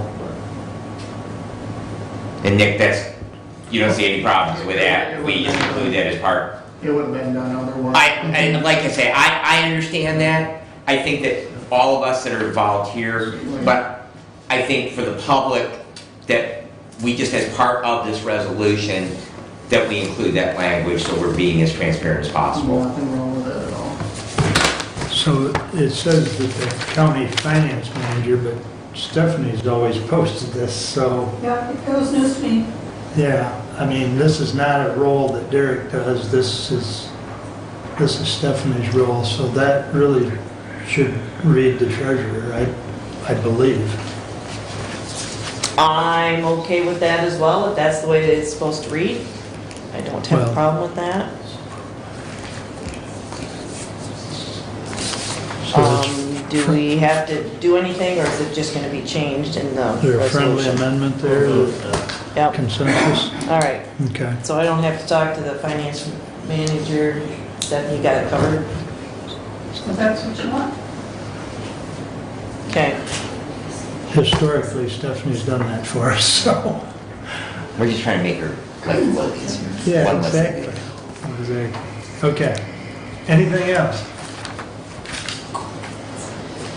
I don't think we need a roll call on this one. All in favor signify by saying aye.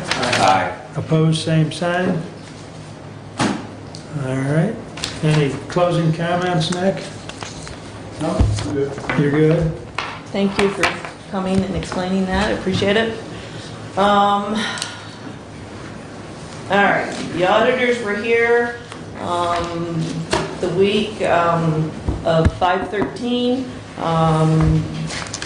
It's an ongoing process, it's not finished at all yet. Hope to have draft financial statement, or will have draft financial statements on or before, June 10th. We'll keep you updated as I know. It was noted this year that there's no single audit for this year because we did not expend more than $720,000 of federal monies. So that's what I have on the audit. I don't know if personnel was going to talk about the drains posting and the district court employees. Do we? Okay, well, the drains, well then I'll mention it. Drains have posted a maintenance employee and they're replacing one who left. And it's in the 2022 budget. District Court, Laura spoke earlier regarding the changes they wanted to make. I guess I will just go over that. Again, they are having a person retire effective July 29th. Because of that retirement, they're gonna hire somebody to replace her. And hopefully that replacement will be in place by June 1st. And they plan to promote a current person in their office to a probation officer. And as she said, because someone's been out on maternity leave, their budget for this year should handle all of it.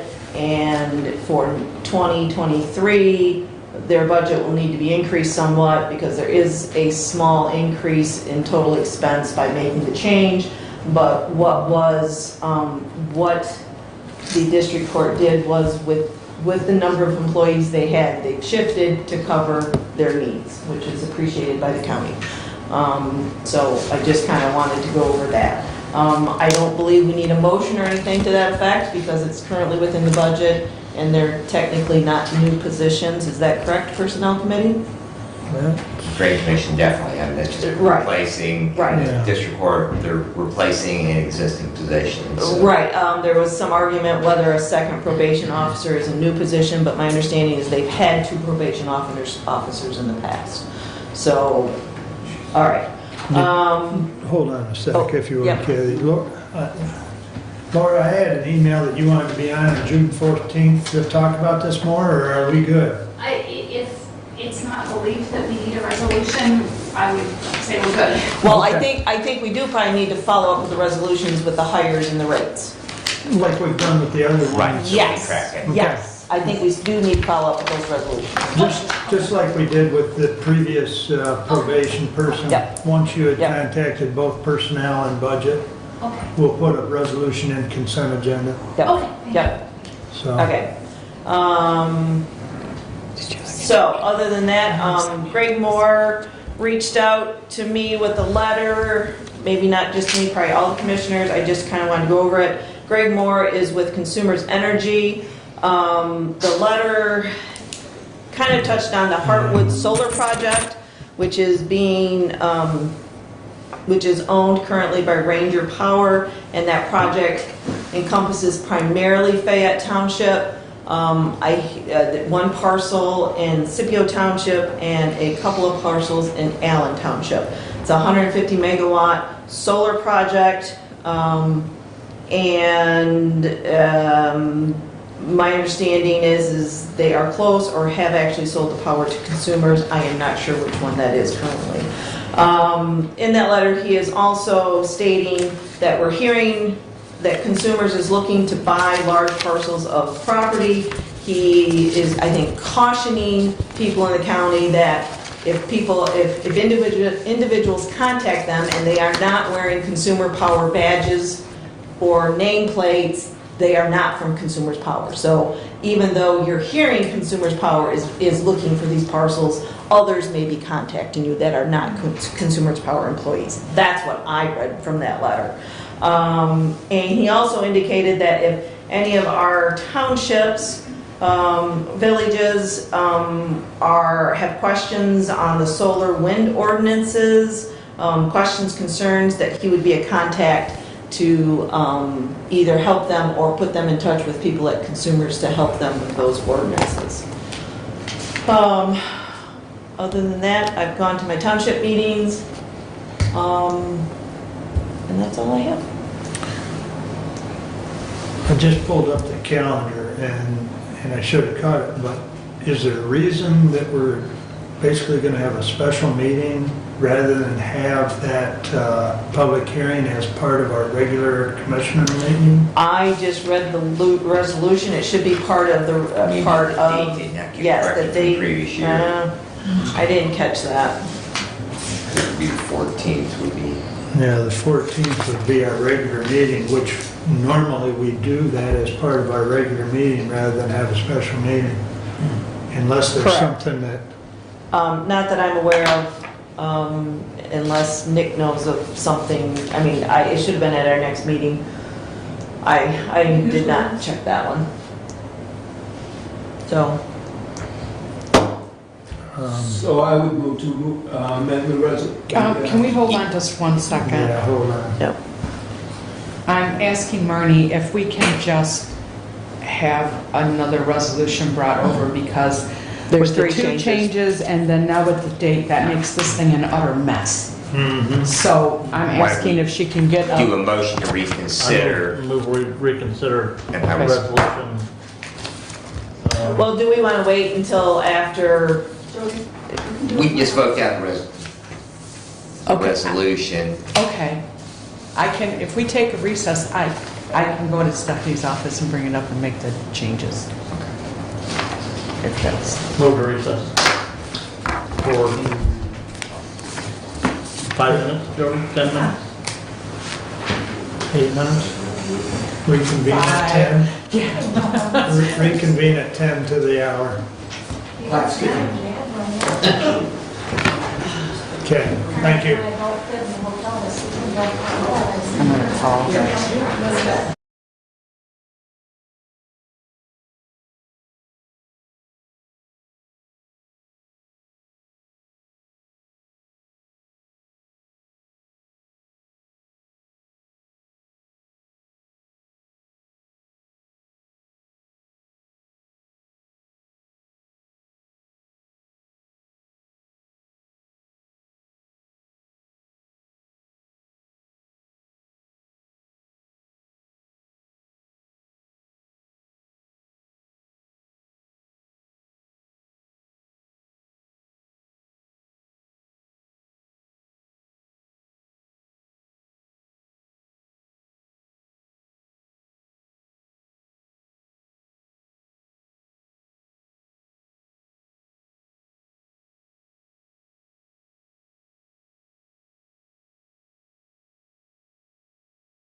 All right, we're back in session. Thank you. Mr. Chair, I move to reconsider Resolution 22-078. I will support that. Thank you. And then we'll- Chairman, if we could have quiet now in the gallery. Yes, we're back in session if we could, please. Roll call, please. On the reconsideration? Yes, please. Commissioner Wiley? Yes. Commissioner Benzine? Yes. Commissioner Leininger? Yes. Commissioner Ingalls? Yes. Commissioner Schmidt? Yes. Thank you. Passes 5-0. Please continue.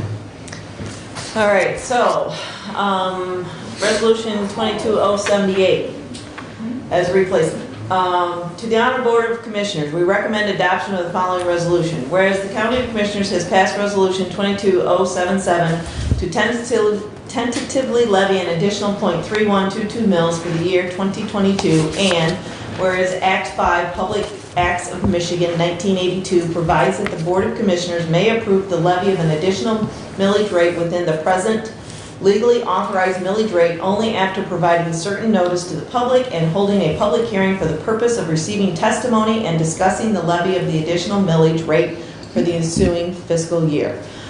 Now, therefore, be it resolved that a public hearing shall be held on June 14, 2022 at 10 a.m.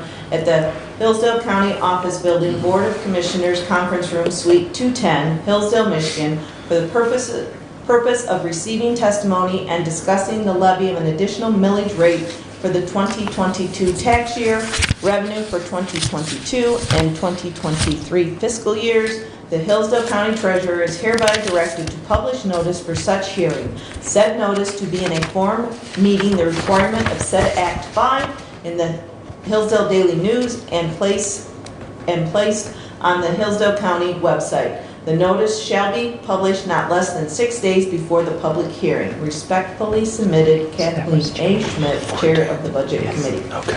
And I'll support the amendment.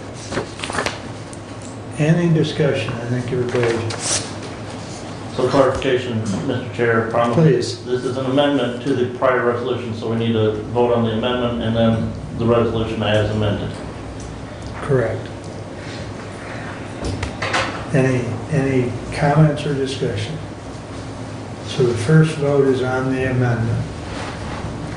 All in favor signify by saying aye. Aye. Opposed? Passes 5-0. Now, the resolution 22078 as amended, as its whole. All in favor signify by saying aye. Aye. Opposed? Motion passes 5-0. Thank you. Can you get your date that you want to publish, please?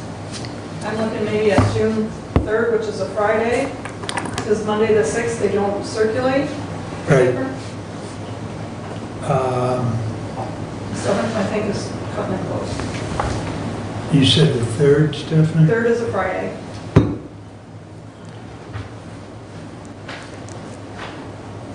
I'm good with that if the rest of the board's okay with that. Thank you. Thank you, Stephanie. Okay. I don't know, Stephanie, I'm just giving you this for information. I got a notice from the Hillsdale Daily News that they are not going to be publishing on, I think,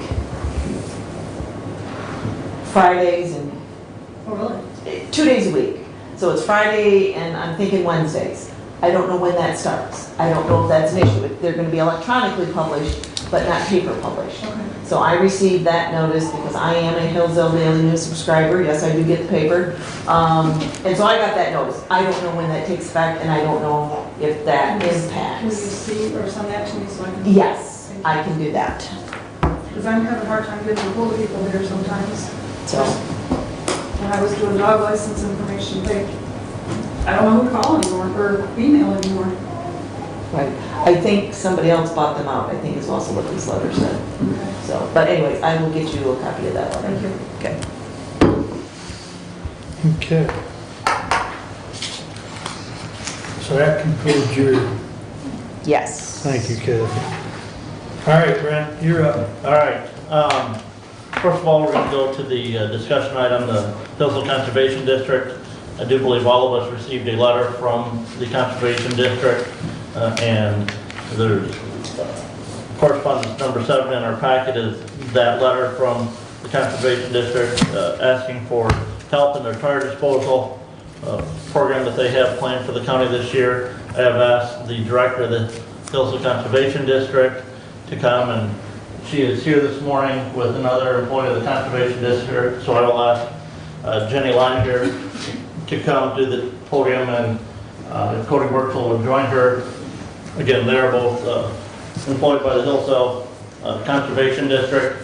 For those who are listening, who recognize the familial name, Jenny is married to a cousin of mine, and I have studied the statutes, and there is no conflict of interest issued with that. So Jenny and Cody, I guess if you would tell us a little bit about the Conservation District and your plans for this tire disposal. This year we applied for a grant back in January. We got the notice that we did get the grant.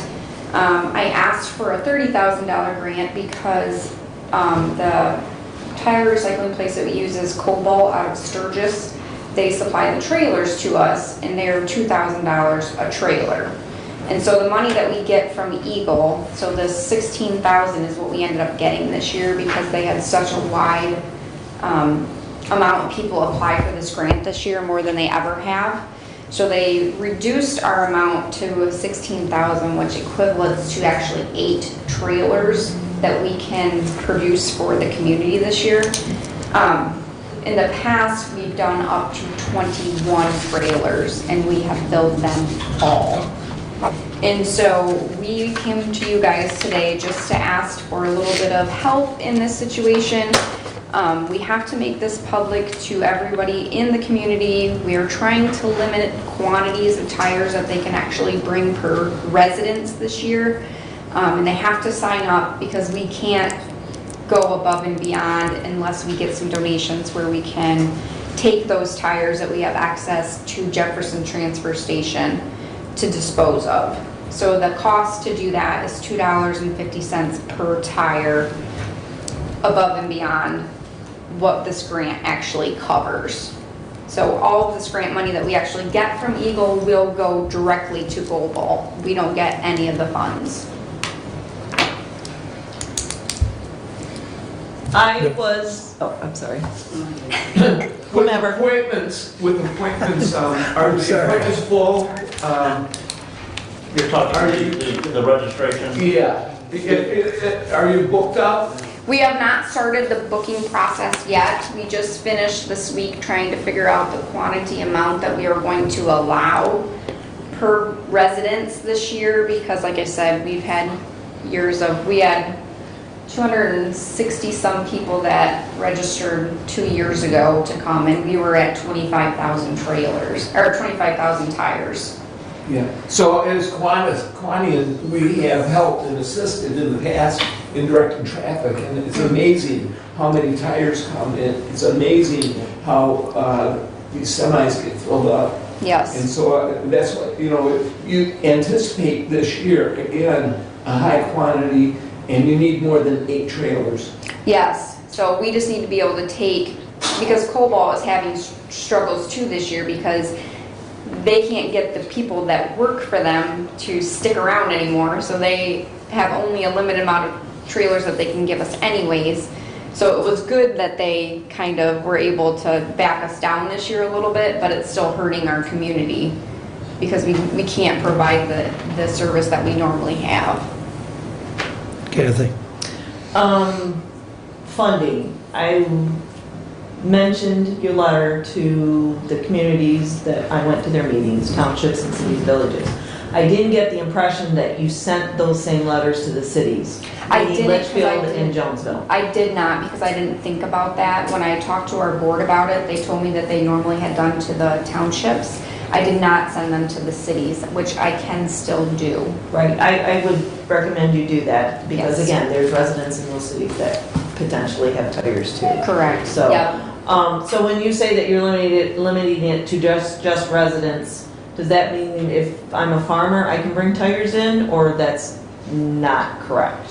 Yes, but we're just gonna do passenger tires. Oh, just passengers? Yes. Okay, that is good to know Yes. because I don't know that I had that information before. Because in years past, you have done We have- agricultural, Right. large Correct. tractor tires. Yep, and semi-tires and Yep, all that. with not having the Not having 20 or, the trailers that we can do that with this year, it's kind of hard to say, yeah, you can.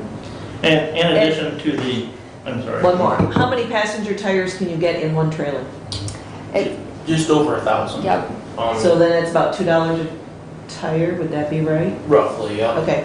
It all depends on how you stack it. Yeah. Correct. Well, that's what I'm curious, whether you're gonna stack them efficiently, given that we only have and 8 we try trailers. to, so in the past, Cobalt will come in, they'll show us how they want them stacked. Okay, And then they say just over 1,000, you can get in a trailer. okay. So if they have to register, who do they call? Us. Is that your phone number, Jenny Leninger, Yep. on your letter, that number Yes, ma'am. works? Okay, because I Yes, think that is the number I use passing out at my Yes. township and city meetings that I went to. All right. Correct. Or the conservation's email address Yes. is on that letter as well. Yep. All right. Just since you have now started the registration process, if you start getting calls now, is that going to complicate your life? No, because I just started, I finished my spreadsheet the other day to start taking those in, and we got our quantities down to what we want now, and so we can start receiving those phone calls. So how many tires are you going to limit per resident right now? 30 is what we have gotten to. And in addition to the trailer costs, what other costs are associated with the tire collection? We have rental fees for any kind of heavy equipment that we're gonna end up getting unless we can borrow stuff from the road commission, which we're gonna try to get a loader from them. And then anything else, if we need a bobcat or a loader tractor or something. And then we'll have mailings that we're gonna go out, newspapers. And you then tell, or at the fairgrounds, do you have to pay front the fairgrounds? Yes, yep, we usually have to rent that. They have our dates down, they haven't gave me a set price yet because there's been some turnover at the fair. And I know in previous conversation you said part of the problem with Cobalt is drivers, availability of drivers and stuff, and so they've actually got to bring you those trailers the week before you need them. Correct. And then it's another week at least before they come and pick them up, so There's a 3-week span there, yeah. and I talked to Commissioner Wiley about this. In 2020, the Conservation District had a similar type of collection. You also did a electronics Yeah, we did collection electronics too. that year as well. You're not doing that this year. Not this year. But at that point in time, they had exceeded their funding for the electronics, and the county contracted with the Conservation District to help in covering the cost over that. Serving on the health board, we know some of those environmental hazards that are created with tire being stored and kept on properties for long-term purpose. So with that, I move that the county contract with the Hillsdale County Soil Conservation District using $1,000 out of the contractual services account 101-968.00-802.000 to assist in the tire disposal for Hillsdale County residents.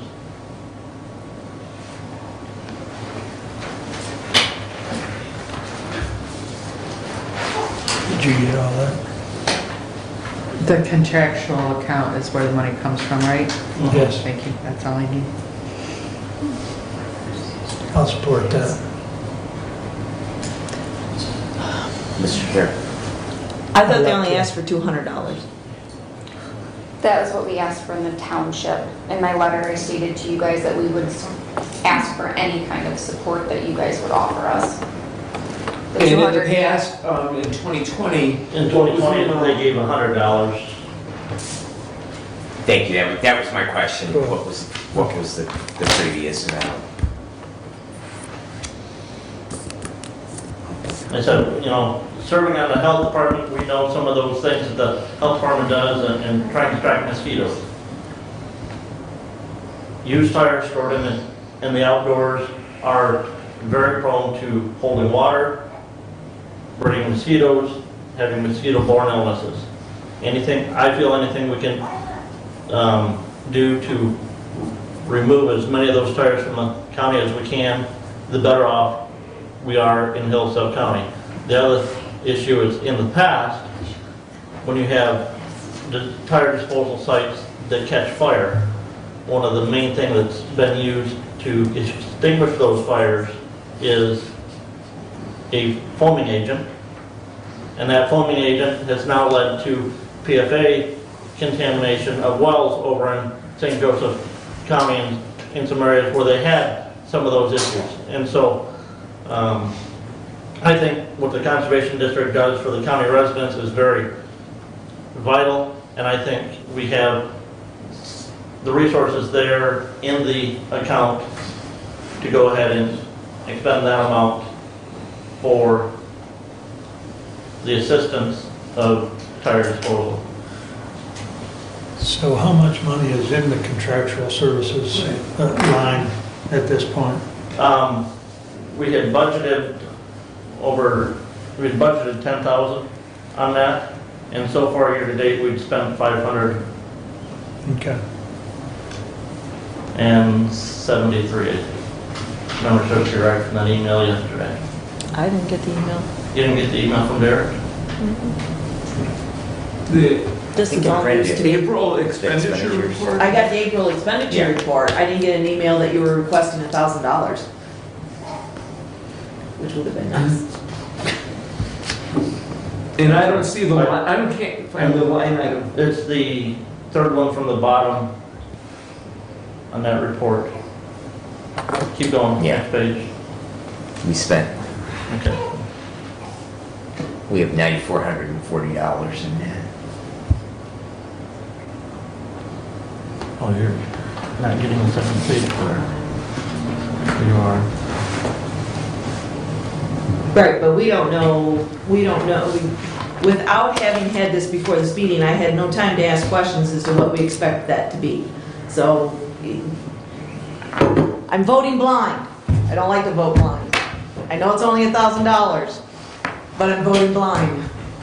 But sometimes what we spent previously. Go ahead, Craig.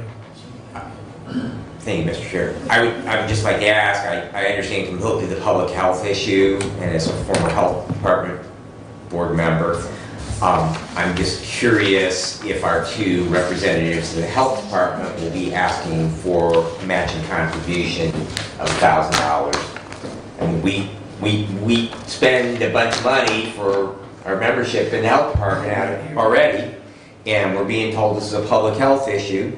So I guess I would like to see our two representatives ask for a matching contribution from our three-county health agency. I can see if we do have a finance committee meeting on Thursday morning. We'll see if we can get that added to the agenda as well. And because we have a board meeting, health department board meeting on Thursday. So their next one will be later in June, so. And to answer Commissioner Schmidt, we don't need to do this today. I mean, the event's not for, July 27th, I think. 22nd. 22nd, thank you.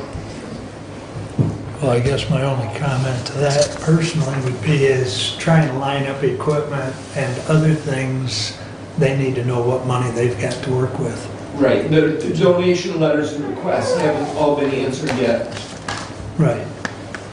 But anything that they can get secure now assists them. So, but any further discussion? We do have a motion on the floor. I move to table. I'll support that motion. Non-debatable. Okay. I do have another question. Can I ask you? No, No, it's not about this. It's not about Still this. have to vote on We this. gotta vote on the table. Oh, I'm sorry. Yep, okay, I'm sorry. All right. And I do have a question for you. Okay, Please don't leave it. It's up to you. Roll call on tabling. Commissioner Benzzi? Yes. Commissioner Leininger, No. Commissioner Ingalls, Yes. Commissioner Schmidt, Yes. Commissioner Wiley. No.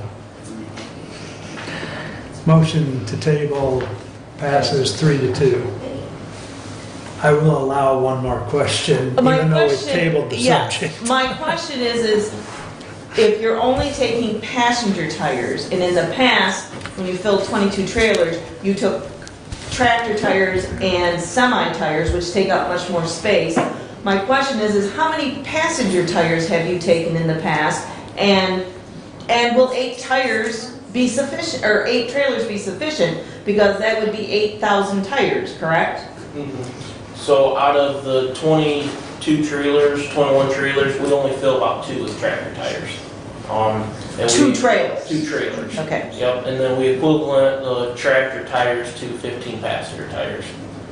So that's how we come up with that 25,000, is for every tractor tire we count as 15 Right. passenger tires. So what about semi-trailer tires and truck tires? So Those are bigger than passenger Yep, so we only tires. fill 1 trailer with them, and then we equivalent them to about 10. So of 22 trailers, 3 trailers were for the tractor tires, semi-truck tires that you're not collecting this Yep. year? Okay, that's what I wanted to know. All right. And, right, while they're here, yes, 8 trailers is not enough. Potentially. Well, I know Somerset Township applied for the same grant with Eagle. They were awarded a $2,000 grant. Jenny didn't go into this. Part of the reason they only got $16,000 from Eagle is because Eagle received a lot more grant applications for this program this year than they have in the past on a widespread basis. So did anybody else in Hillsdale County receive it? No. So Somerset Township, the reason they applied for the grant is because there's a property owner up there that has an abundance of tires on his properties. And Eagle actually prosecuted him and he ended up going to jail, but the court never told him he had to clean up the mess. So he did his due diligence in jail and got out, and his place is still a mess. So they were going to use that trailer to actually clean up the property, but when they applied for the grant, they didn't do a specific location. So they can't use that trailer to actually clean up his location. They have to make it a community event. which they are doing, So Somerset Township did receive a grant? they received a $2,000 grant for 1 trailer. Okay, so someone else in Hillsdale County did receive a grant? Yes. Which Yes. you said, no, that's not true. Yes, somebody else did. And in addition to that, they have contracted with another company to get another trailer using township funds that they hope to use on that parcel that Jenny spoke about. So, Yeah. so thank you for coming today, Yes. and we hope to get this finalized then at our next meeting. It'll be my hope. Thank you so much for listening to us. All right, thank you both. What else you got there? All right, so a couple other things. Number one, Commissioner Benzing, thank you for attending the Michigan Work Southeast meeting for me. I had a conflicting meeting here in Hillsdale County that same morning with the Hillsdale Human Services Network. Thomas Whitaker was at that meeting that morning presenting to the Human Services Network the 800 megahertz radio system, the need for that, and he was greatly appreciated that he was there. And I know he and the Community Foundation were talking about ways the Community Foundation could help support in pushing information about that 800 megahertz radio system out to the residents of Hillsdale County. While I'm talking about the 800 megahertz radios, I will note that I have continued to be in contact with the legislative office of Representative Fink and Senator Shirkey. We won't know before that August 2nd date whether we're going to receive any allocation in the state budget for that 800 megahertz system. Representative Fink said probably may not even be till the end of September when that final budget the negotiations finish for the state budget for the next fiscal year between the two houses of the legislature and the governor before we will know if we're going to receive any allocation directly from the legislature, or if we'll have to maybe go through the grant application that the state house has built into their funding for the Michigan State Police budget, if that stays there. Community Action Agency had Finance Committee meeting on last week, Wednesday. We have a board meeting on Thursday, as Commissioner Benzing said. Couple of things out of that. Community Action Agency is going to be awarded another $5 million in SARA funding, coronavirus emergency rental assistance funds that can be used in Hillsdale and Jackson counties, and that money's got to be expended by September 30th of this year. The other thing is Community Action Agency has also been awarded some additional, or applied and was awarded veteran housing assistance funds of just over $600,000, and that's for work in Hillsdale, Lenawee, Jackson, Branch, I think Calhoun counties is where those funds are expended at. The Region 2 Area Agency on Aging, we had our meeting last week, elected officers for the next fiscal year for Region 2. Keith Williams from Lenawee County is going to remain as the president. Stephen Reiser from Jackson County is the vice chair, and Curtis Gale, a Hillsdale County resident, remains as the treasurer. One of the other things that we did at Region 2 AAA is we awarded allocation of funds from the American Rescue Plan nutrition funding that were distributed from the state down to the Area Agency on Aging. $114,890 was allocated to Hillsdale County Senior Services Center. That is reimbursement funding. Some of that can be used for equipment purchases that the senior center has to follow those state guidelines for that, and so but now the senior center knows how much of that funding that they're going to receive, and they can go out and use that for long-term purposes there in their nutrition program. And we're supposed to have a senior center board meeting this afternoon. That is all I have. One final thing. The 4-H extension agent position with MSU for Hillsdale County has been posted. I have not heard any additional updates if they've had any applicants or where that process stands at this point in time.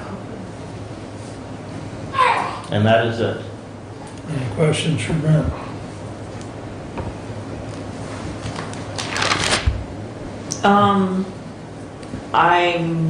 Clarification. CAA. Community Action Agency. Correct. Got $5 million. An additional $5 million. And are they going to help with rent? SARA assistance, yes. Yes.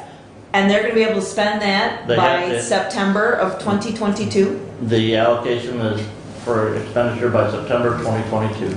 How do they plan on spending $5 million to help people with rent?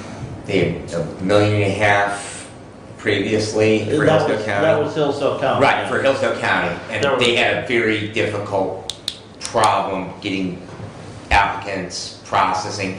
Originally, the actual renter had to come in and apply, and then they expanded the program to allow landlords that had rent in arrears to apply, I believe. And they still had a significant amount. And that was when I heard that, I had the same thought that we had a heck of a time being able to expend those funds previously. So. The majority of the prior funds I do believe there was $8 million total in that first allocation. The majority of those funds went to Jackson County. And in our meeting, in our finance committee meeting the other day, they had estimated how many citizens this would help in Hillsdale County, and to me it was a disproportionate number for Hillsdale County residents as opposed to Jackson County residents. And they said those numbers were based off of the applications that were received in the prior allocation funding period, that more people from Jackson County applied for and got that assistance than those in Hillsdale County. Part of that is also driven, measured by the fact that Jackson County has a higher non-owner occupied residency status than Hillsdale County does. So they got an additional $5 million to be spent in Hillsdale and Jackson County. Yes. The expectation is most of that money is going to come to Hillsdale County. No, most of that money will go to Jackson County. Will be the same as in the first Yes. allocation. Now, are there applications already in the pipeline, or are new applications need to be generated? No, there's still applications in the pipeline for that. So is that why they think they can spend the money before September 30th of this year? Mm-hmm. Okay. And Thank you. if they don't spend it, it goes back. It goes back. Yeah. Okay. All right. Any other comments for Brent? Thank you. Medical care meeting is Thursday, as is the Board of Health meeting, the HHS, so I don't have anything to report on those, seeing how they haven't met yet. I will say, as far as the health department, been attempting to assist Montgomery Village. And I think we're making progress, but there's a resident that wants to put a well on one side of the road and his home's on the other side of the road. So there's some issues there, but Paul's looking into it. Yeah. And the real kicker is he doesn't own this property over here where he wants to put the well. So I got Paul involved because it's outside of my preview. And then of course James, the local sanitarian, is working on it as well. But you know, there's a couple issues that you need a permit from the road commission to run. Go under the well. Go under the road, number one. Number two, you've got to have a well permit. Well, there you probably wouldn't need it from the road commission because it's in the village.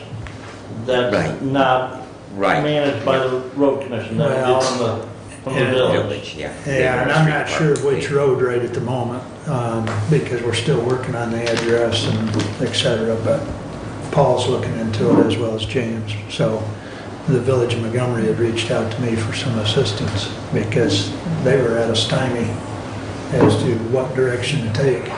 But I'm sure we'll get it resolved and I'll let you know what the outcome is. But I think the key point is the individual needs to obtain a well permit, number one. But anytime you drop a well in, you need a permit. We have department head meeting Friday morning. And what was it, last week? Yeah, last week we had a work session with Lifeways, which was a good hour and a half going over it was basically a survey monkey that was done by the board looking at different operational aspects and the CEO and the function of the board. And so we were going over the survey monkey results. Some of the comments were interesting, but I think it goes to trying to make an organization better.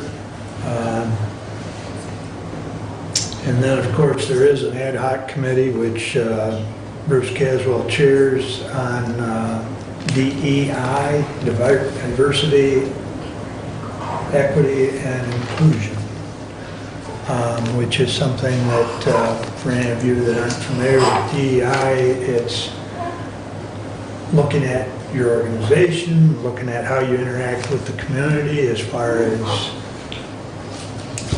all those issues of diversity and equity and equality as well. But it'd be interesting to see what the ad hoc committee brings back to us, because there's always things that can be done to assist in that arena, so that you interact not only with the public, but your clients in a better manner, and your employees for that matter. But that's all I have, unless there's a question. That brings us back to public comment. Anyone wish to address the board at this time? Mr. Eichler. Yeah, thank you, sir. First off, I understand you said that you consulted an attorney and you had this. I don't want consultation, I want a piece of paper. 2, if you have this in directive, then why don't you pass it here in front of the board today? I want to hear that you have this on your bylaws. You didn't show anything before, you didn't show anything afterwards, so now I'm requesting it. Thank you very much for that. Now, I'll get back to my point was prior. If anyone's timing me, please let me know. Brad, it was pretty much outrageous. And Mark Wiley and Kathy both were witnesses to it. And again, please, the integrity, I looked at you as being significant. And this just ruined my whole thought about what I said this board was looking at and how good it was, the improvement that it was. Now I go here to Mr. Ingalls. I don't know whether he held back the information about the manager actually sitting back on gravel piles that's being paid back, that we have to buy back from farmers. I didn't know that the accident for the truck that was ripped up. I don't know if he's even got the confidence of the county road commissioners to come forward and tell him. He either held it back until after this meeting that was being taken place, or they didn't consult him at all. Wow, I got a great concern that you guys voting to whether we should have more commissioners or not. Bring up the subject, let's see if we can't rebound a little bit, because this is the wrong way to go. And I'm sorry, Mark, but as far as I'm concerned, you're just making an ass of yourself, much more than you ever have. So please. Respect, please, Mr. That's the best respect I can give you. You have a nice day. Anyone else wish to address the board? Carla?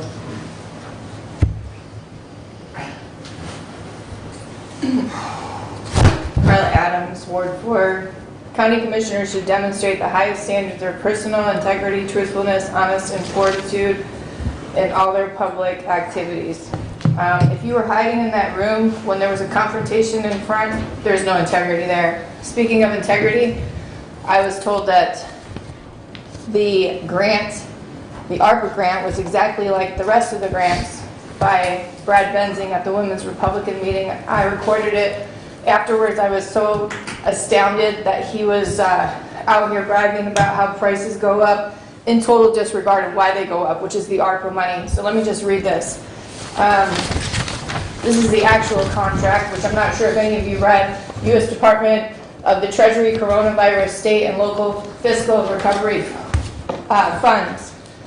Number 9, compliance with applicable law and regulation.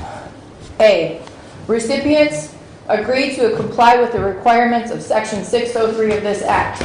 Regulations adopted by Treasury pursuant to Section 603F of the Act, and guidance issued by Treasury regarding the foregoing. This is the important part. Recipient also agrees to comply with all other, the keyword other, applicable federal statutes, regulations, and executive orders.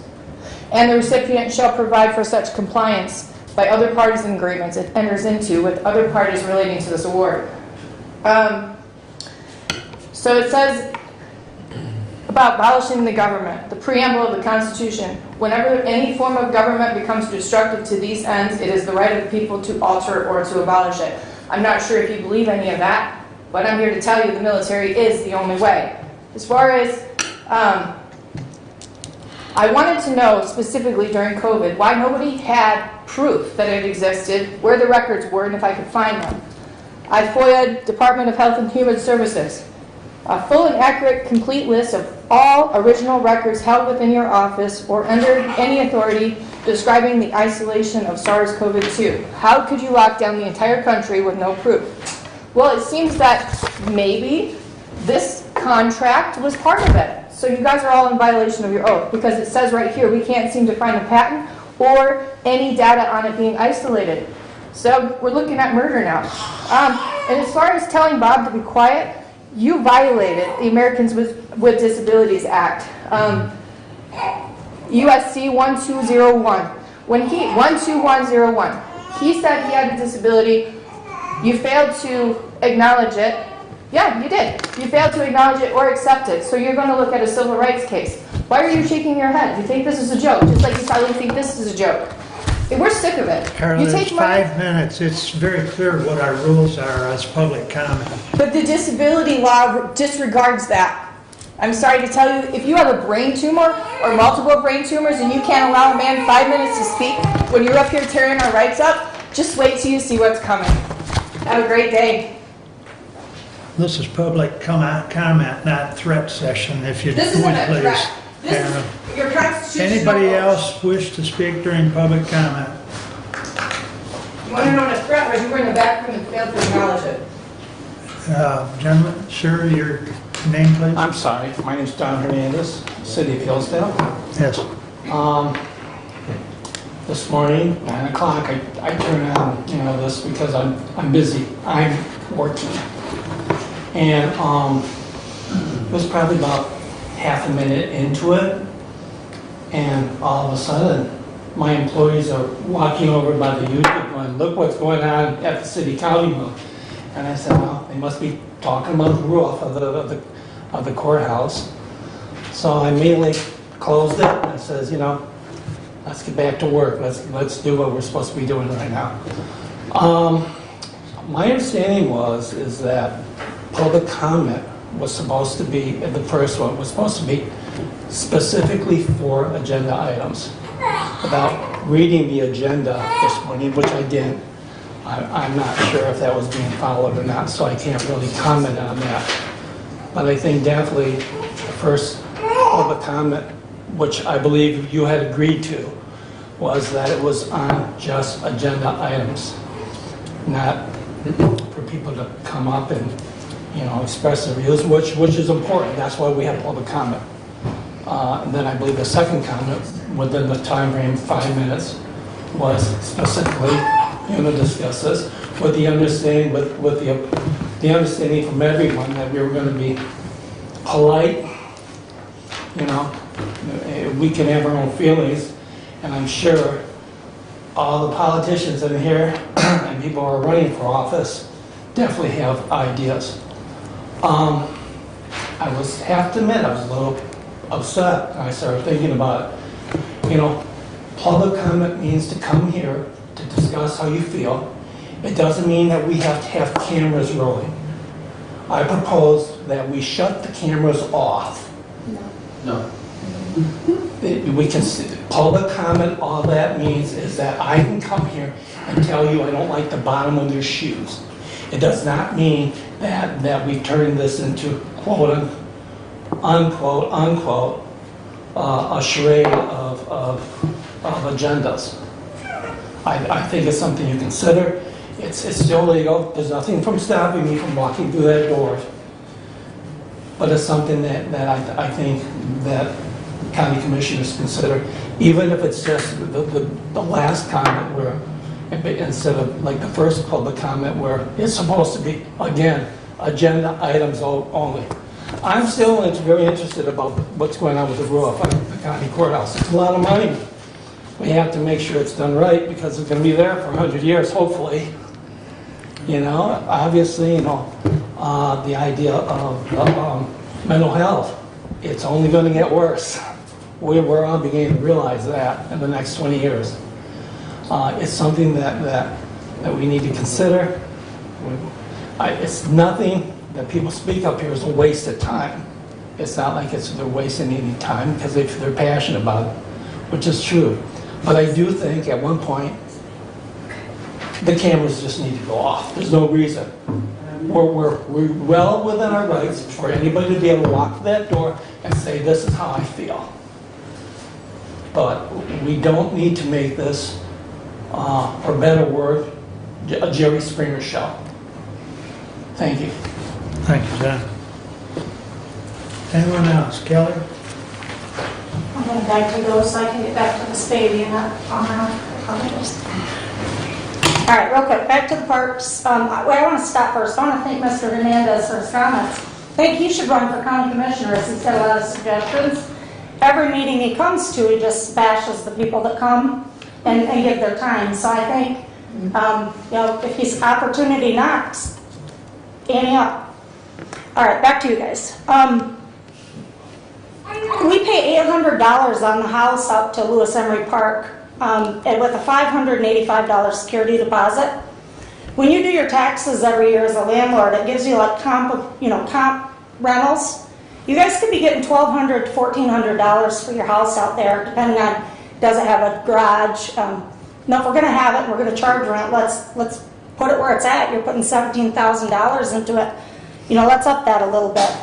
So my question was, can they have pets? Is there a garage? What do they have to offer out there outside of it? I would love to have it as my backyard, fully maintained. I'm going to get a copy of the lease. I'm kind of curious what the language is on that. And then as far as the parks, I could sit here and say again, and I would help Mr. Watkins write a grant. There are so many grants for parks. They're endless. I hate to say it. It's kind of like the bucket of money thing, but we could write some pretty cool grants out there, and I would be willing to donate my time to do that. Because I do think that would be a good option for this group as everyone's coming. Everyone comes and asks for money, really. So I would help with that because I think he is passionate about that area and space.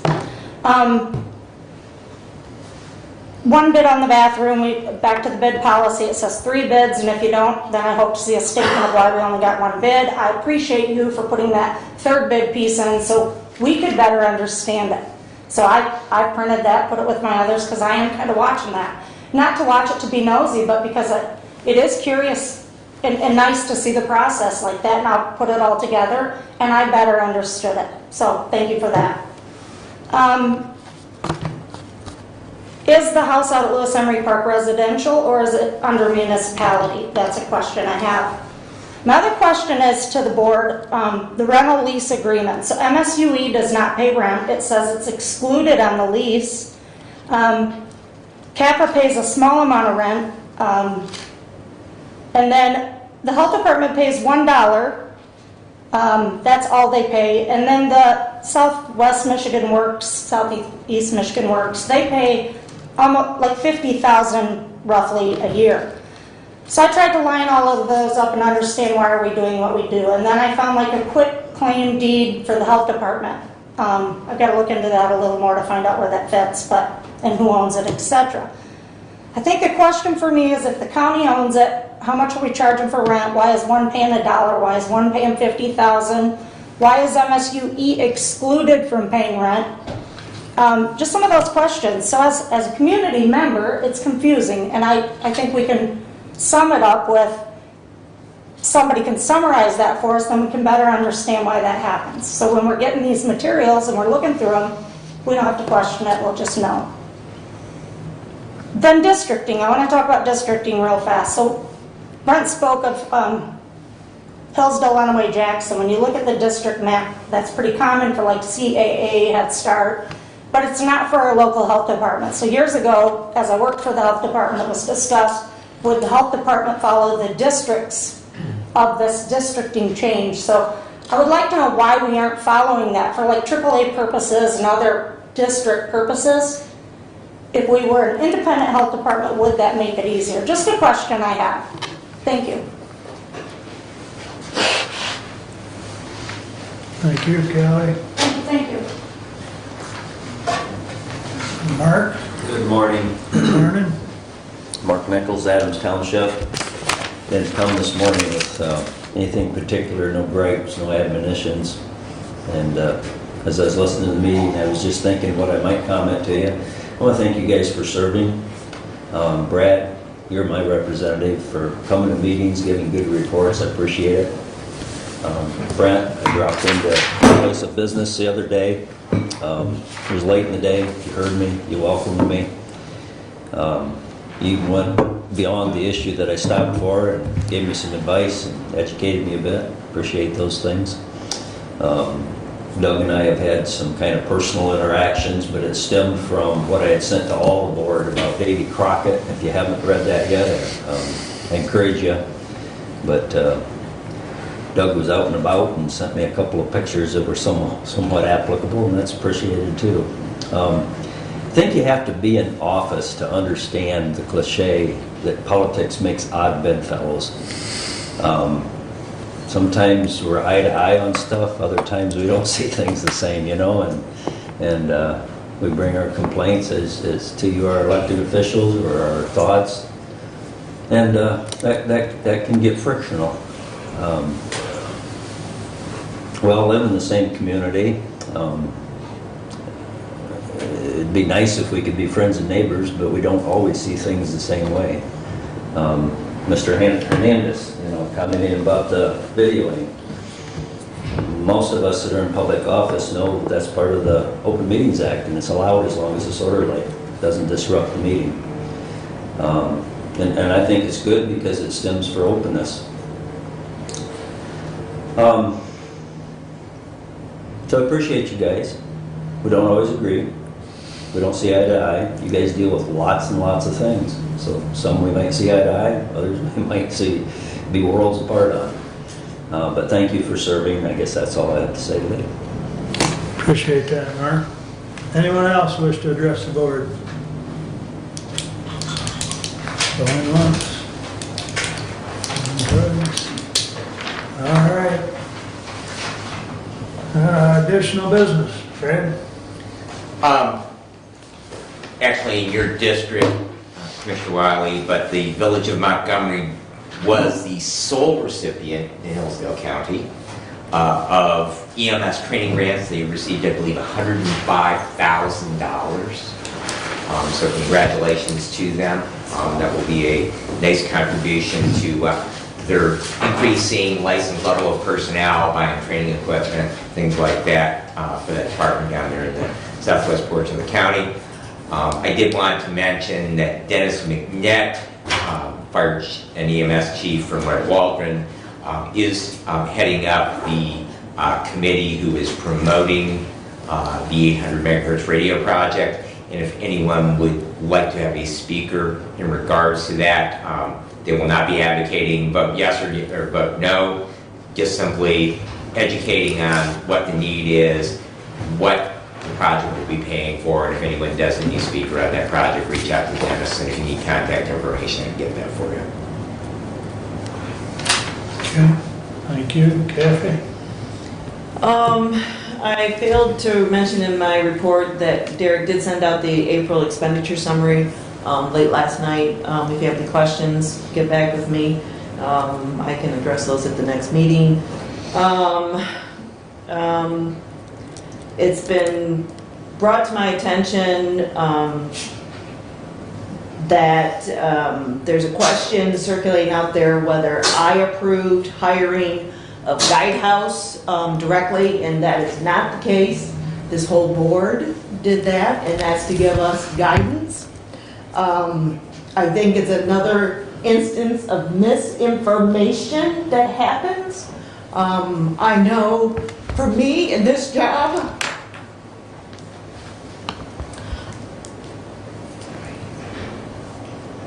I try to give clarity and transparency. I will also say that the parks, there are grants in the works on the parks. The county is agreed to pay the match in the tune of something around $80,000. So to say that we aren't in support of the parks, I think is incorrect information. It's a matter of interpretation, I think.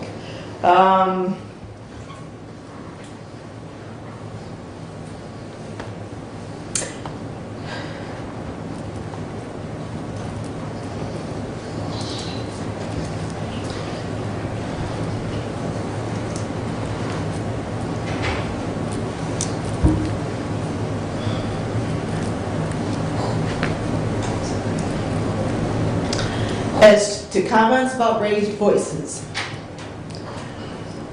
I believe at times we all speak with passion, and when we speak with passion, sometimes that is reflected in our voices. I think that when public comments are made, it's a good thing. Public comments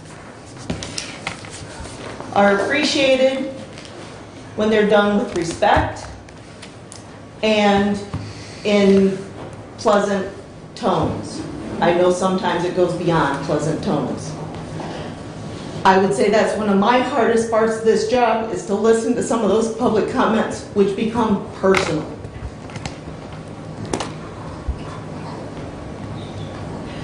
As for the conversations that happened in this room after a meeting, again, those are conversations that are happening in this room. Myself, I was in a separate room with the door closed having other conversations. When that is the case, I am engaged in that conversation. I don't know what's happening in this room. By the time I was aware of the raised voices, someone else had already stepped in and was putting that situation under control as far as I could see. By my running out of the room and making more noise, I felt would only inflame the situation, not knowing what was going on, and in my estimation was under control. So again, to be alluded to that I was afraid or hiding in a separate room, I take personal. I try to be open and transparent and engaged. Thank you. Brent? A few items that were discussed today, Commissioner. Number one, on the back of our agenda is our basic rules for public comment. There was a discussion earlier about somebody wanting to claim their time and yield it to another person. And if the public that is here will read this, and this is on our bylaws and rules that have been approved, a member of the public may address the board after receiving recognition from the chairperson and giving his or her name. We know that legally, under Michigan statute, you don't have to give your name for public comment. Public comment shall be limited to a period set aside at each meeting for such purpose. Now, Mr. Hernandez, this body has never made the decision that the first public comment is agenda items only, and the last one is free for all. Other bodies have done that, but this Board of Commission, our rules don't limit the first public comment to agenda items only. And each speaker shall have the floor for no longer than 5 minutes. Okay, so to those who are questioning why we don't do what the United States Congress does and allowing someone to claim time and yield it to somebody else, our rules clearly state that each speaker shall have the floor for no longer than 5 minutes. That is the reason why we don't allow somebody to claim their time and pass it to somebody else. There was some discussion today about the parks. Our budget that we approved last year for this year allocated $20,000 of county general fund to the parks. Say that one more time, Brent, I'm sorry. Our budget allocated $20,000. I thought it was 25. And I'm pretty sure it was just 20. I was thinking it was 20. I was thinking it was 25. It's usually 25. Okay. I'm sorry, all right, 25,000. And we just approved another 15. We just allocated another 15,000 for the parks from county funds. When we came into office and started in this board just over a year ago, one of the conversations I remember specifically us having with the or the chairman of the Parks trustees at that point in time is, what are you doing as the Parks trustees to get additional funds for the parks? At that point in time, they still weren't even running the community building out there, or even running any of the outdoor pavilions for the public to use. So, we have delegated the management and oversight of our parks underneath the statute that we're operating underneath to the parks trustees, who are also the elected road commissioners. And so they need to be more involved in that management and oversight of the parks. And there was a question brought up about the taxation of the rental house at the parks. I even discussed that at some previous meetings. I will say that I think I was wrong in that previous meeting. I don't think the park house is subject to taxation.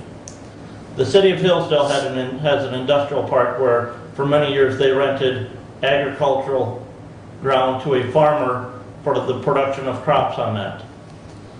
And the statute requires that any for-profit operation has to pay property taxes on public-owned property if it's used for gain. I'm not sure that renting a house is a for-profit gain operation, and so I'm not sure the house will be subject to property taxes at the park. Nor am I, the same would be similar to the community building at the park that is rented out at a day's time, many times. I don't think, with that in mind, I don't think that it would be subject to property taxes either, because it's not being run into necessarily to a for-profit business for gain, for profit or gain to that business out of their rental. And the final thing, and at our last commissioner meeting, Mr. Eichler mentioned something about the radios for the sheriff's department. Again, the sheriff's department last year was allocated funds in the state budget to the tune of $210,000 for them to purchase 800 megahertz radios for use in their vehicles and by the deputies. We as the commissioner body knew about this in early October after that budget was approved by the state legislature and signed by the governor. We could not write that line item into the special revenue budgets at that point in time because of the changeover that we were undergoing through BSNA in our chart of accounts. That money was applied for by the sheriff towards the end of the year. I do believe it was March when he finally got some of those funds allocated, and we approved for him to go and order the radios from Harris, and that was the first allocation, the first half amount of those funds. And at that point in time, yes, we did make sure that budgeting item was done, but it was $210,000, and that was for radios for use by sheriff's deputies. The 800 megahertz radios, I've heard some people say, you can work from home because of these radios, things like that. These are not broadband internet service radios. These are emergency communication equipment towers. They may be able to lease space to cell phone companies or other entities to put other communication systems on them, but the basic system is for emergency radio communication needs, and it doesn't help anybody work from home with those radios. What it does is allows better communication and with the emergency service personnel. What date was that? I'm sorry, Brent. What was the date that was worked or approved by the board to get that for the sheriff to take that money? I would have to double check the actual date, but I'm pretty sure it was one of the March meetings. You got anything else, Ben? I don't. Doug? I do not. I'd like to thank Mark Nichols for his comments because, as he well knows, any of us that take time out of our lives to become elected officials and attempt in our best efforts with the best information we have and to try to serve the public, it is a trying position. And so I appreciate your comments, Mark. And we all, as elected, doesn't matter whether it's city, township, or county, we all attempt to do our best. So with that said, we're adjourned.